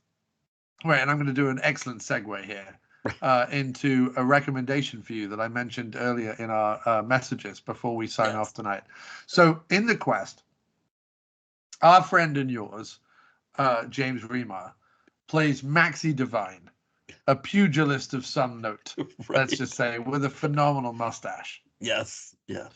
Well, Matt, I thought as one lover of straight-to-video action films to another that I would depart some movie knowledge that I've learned of late, and that is of a movie called Quiet Cool, starring James Remar. And to my knowledge, and I don't know, I've not gone through the entire Remar catalog, but the only time he starred as a leading action man, I think I'm right in saying. I would strongly recommend it. I feel it is. While I would not give it, it's weird when you look at my Letterboxd review of it, I did not give it a glowing review, but it's definitely one that I feel like men of our, or women, anybody, people, non-gender specific entities living within a human construct, those people would appreciate. Those kind of people would appreciate the action film it's trying to be, even if it doesn't quite get there. Yeah. It does involve him driving a motorbike on. When you look this movie up, by the way, everyone just says motorbike on a subway train. That's what everyone talks about. Right. And he drives a motorbike onto a down into a New York subway platform, onto a subway train. He's driving the motorbike. It's hilarious. He's driving the motorbike down the center of the subway train, going to everyone, "Get out the way, out the way!" And I'm like, "You're the one driving a motorbike on a fucking subway train. Why on earth would they get out of your way, you fucking maniac?" Right. But he goes to Northern California, Matt, as you do, because his ex-girlfriend uncovers an evil cabal of pot growers, which, by the way, has never existed in the history of anything. There's never been a bunch of pot growers who were like, let's take away the countryside from these people forcibly and with guns. I don't believe that's ever happened. But in this movie, it does. And it's sort of a right-wing wet dream where a New York cop with no fucking jurisdiction whatsoever in Northern California shows up, kills everybody, just flat out kills, murders everybody, then tries to arrest people. I'm like, it's 3,000 miles from New York City. I don't know what you're doing. Right. And he kills everyone, tries to arrest them. Everyone dies, but him. Essentially, and it's what I said about it was that it's not action packed enough for you to love it from a sort of, yes, he drives a motorbike on a subway train, but it's not ridiculous enough for the movie to be joyful on a kind of crazy mad level. Yeah, and it's also not it's not silly enough or stupid enough or, weird enough for it to be kind of exciting in that regard. it's just sort of just kind of slap in the middle, and it's fine, but you do get to say James Remar in an action movie. I think this is what I said. I said, despite some truly ridiculous action scenes, riding a motorbike on a New York subway train, anyone, and the most idiotic premise ever to squeeze out of the pen nib of a right-leaning Hollywood hack, evil North California pot growers who murder people. This film is neither genuinely and surprisingly good enough or over the top and mad enough to be truly entertaining. However, if you non-gender specific person who likes the kind of films that we talk about on this show or on my show After Movie Diner, I feel like you would at least enjoy visiting the movie Quiet Cool, even though I don't expect it to become a firm favorite. Does that make sense? Yeah, no, it makes perfect, because you're not the only, like, the guys at Comeuppance gave it 3 stars, and I think they kind of have a similar vibe of like 3 stars, right? That sounds about like, and I think the Remar, like you say, the Remar, like busting up pot growers in Northern California is, I think that's enough for me to want to be like, all right, I got to see, I got to see this. Yeah, it does sound hilarious. I mean, again, the New York cop thing in California is just, like you said, like that perpetually idea. wearing a leather jacket and perpetually riding a motorbike. Yes, is what he does throughout the movie. It's got a pretty great ending as well. Like, it kind of bookends itself with a ludicrous action sequence at the beginning and lots of explosions at the end. So it does it has a decent enough payoff. There is one particularly hilarious scene where 3 pot growers, one of whom is particularly high, get hold of a gun. They're in the middle of a shootout with the guy whose parents they killed, who's kind of avenging himself against them, and James Remar, who runs upon the scene of this kid trying to kill these guys. And the high one has like a little Uzi style hand machine gun type thing, and is just sort of like dancing around in the middle of this woodland clearing, like just firing bullets off, even to the point where some of his own team are like, just stop firing the gun, man. And it's this wonderful sequence where you're like, well, wait, they're trying to say, pot like makes you high and blah, blah, blah. Like, they're trying to condemn like pot on a high level, but they're also trying to have like the guy participate in an action scene by firing bullets off. It's a very weird construct, but also very worth watching just the once or twice. I managed upon the VHS. It was one of many that I got off a big eBay haul. And, I love that kind of stuff. No, I tell a lie. Wait a minute. No, I picked it up in the archive in credit where credit's due, the archive down in Bridgeport in Connecticut, one of the best video stores in the country, fact. And yeah, I picked it up there along with a couple of, oh my God, what's his name? Oh my goodness. From Terminator 2, the bad guy. Robert Patrick. Sorry, yeah. Along with, I picked this up from the archive, along with a couple of Robert Patrick movies, kind of action, erotic thriller, Robert Patrick kind of mid-90s joints, and a couple of other ones that I'm really looking forward to watch. But I watched Quite Cool, and it was, as I say, unfortunately, it was not the surprise that Desert Heat Inferno was. I kind of wanted it to be a lost gem that suddenly was... I could tell everyone about and be like, oh my God, you have to see Quite Cool. It wasn't that, unfortunately, but it was, I thought, worth a mention here, because I feel like your listeners are the kind of folk that are going to really enjoy it. Yeah, no, I mean, I definitely will check this. I mean, my hunch is what I find for my listeners is that 9 times out of 10 they've seen these movies and I haven't, right? Like, they're all gonna be like, "Oh, Quiet Cool, I know Quiet Cool. Yeah, it's really great. You got to check it out, man. You got to, like, that's probably what I'll hear. So I'll get more reinforcements there. But definitely, yeah, this one it sounds like a great one. And the archive, I've been meaning to get up there because it's near the Metro North Station, isn't it? It's literally across the street.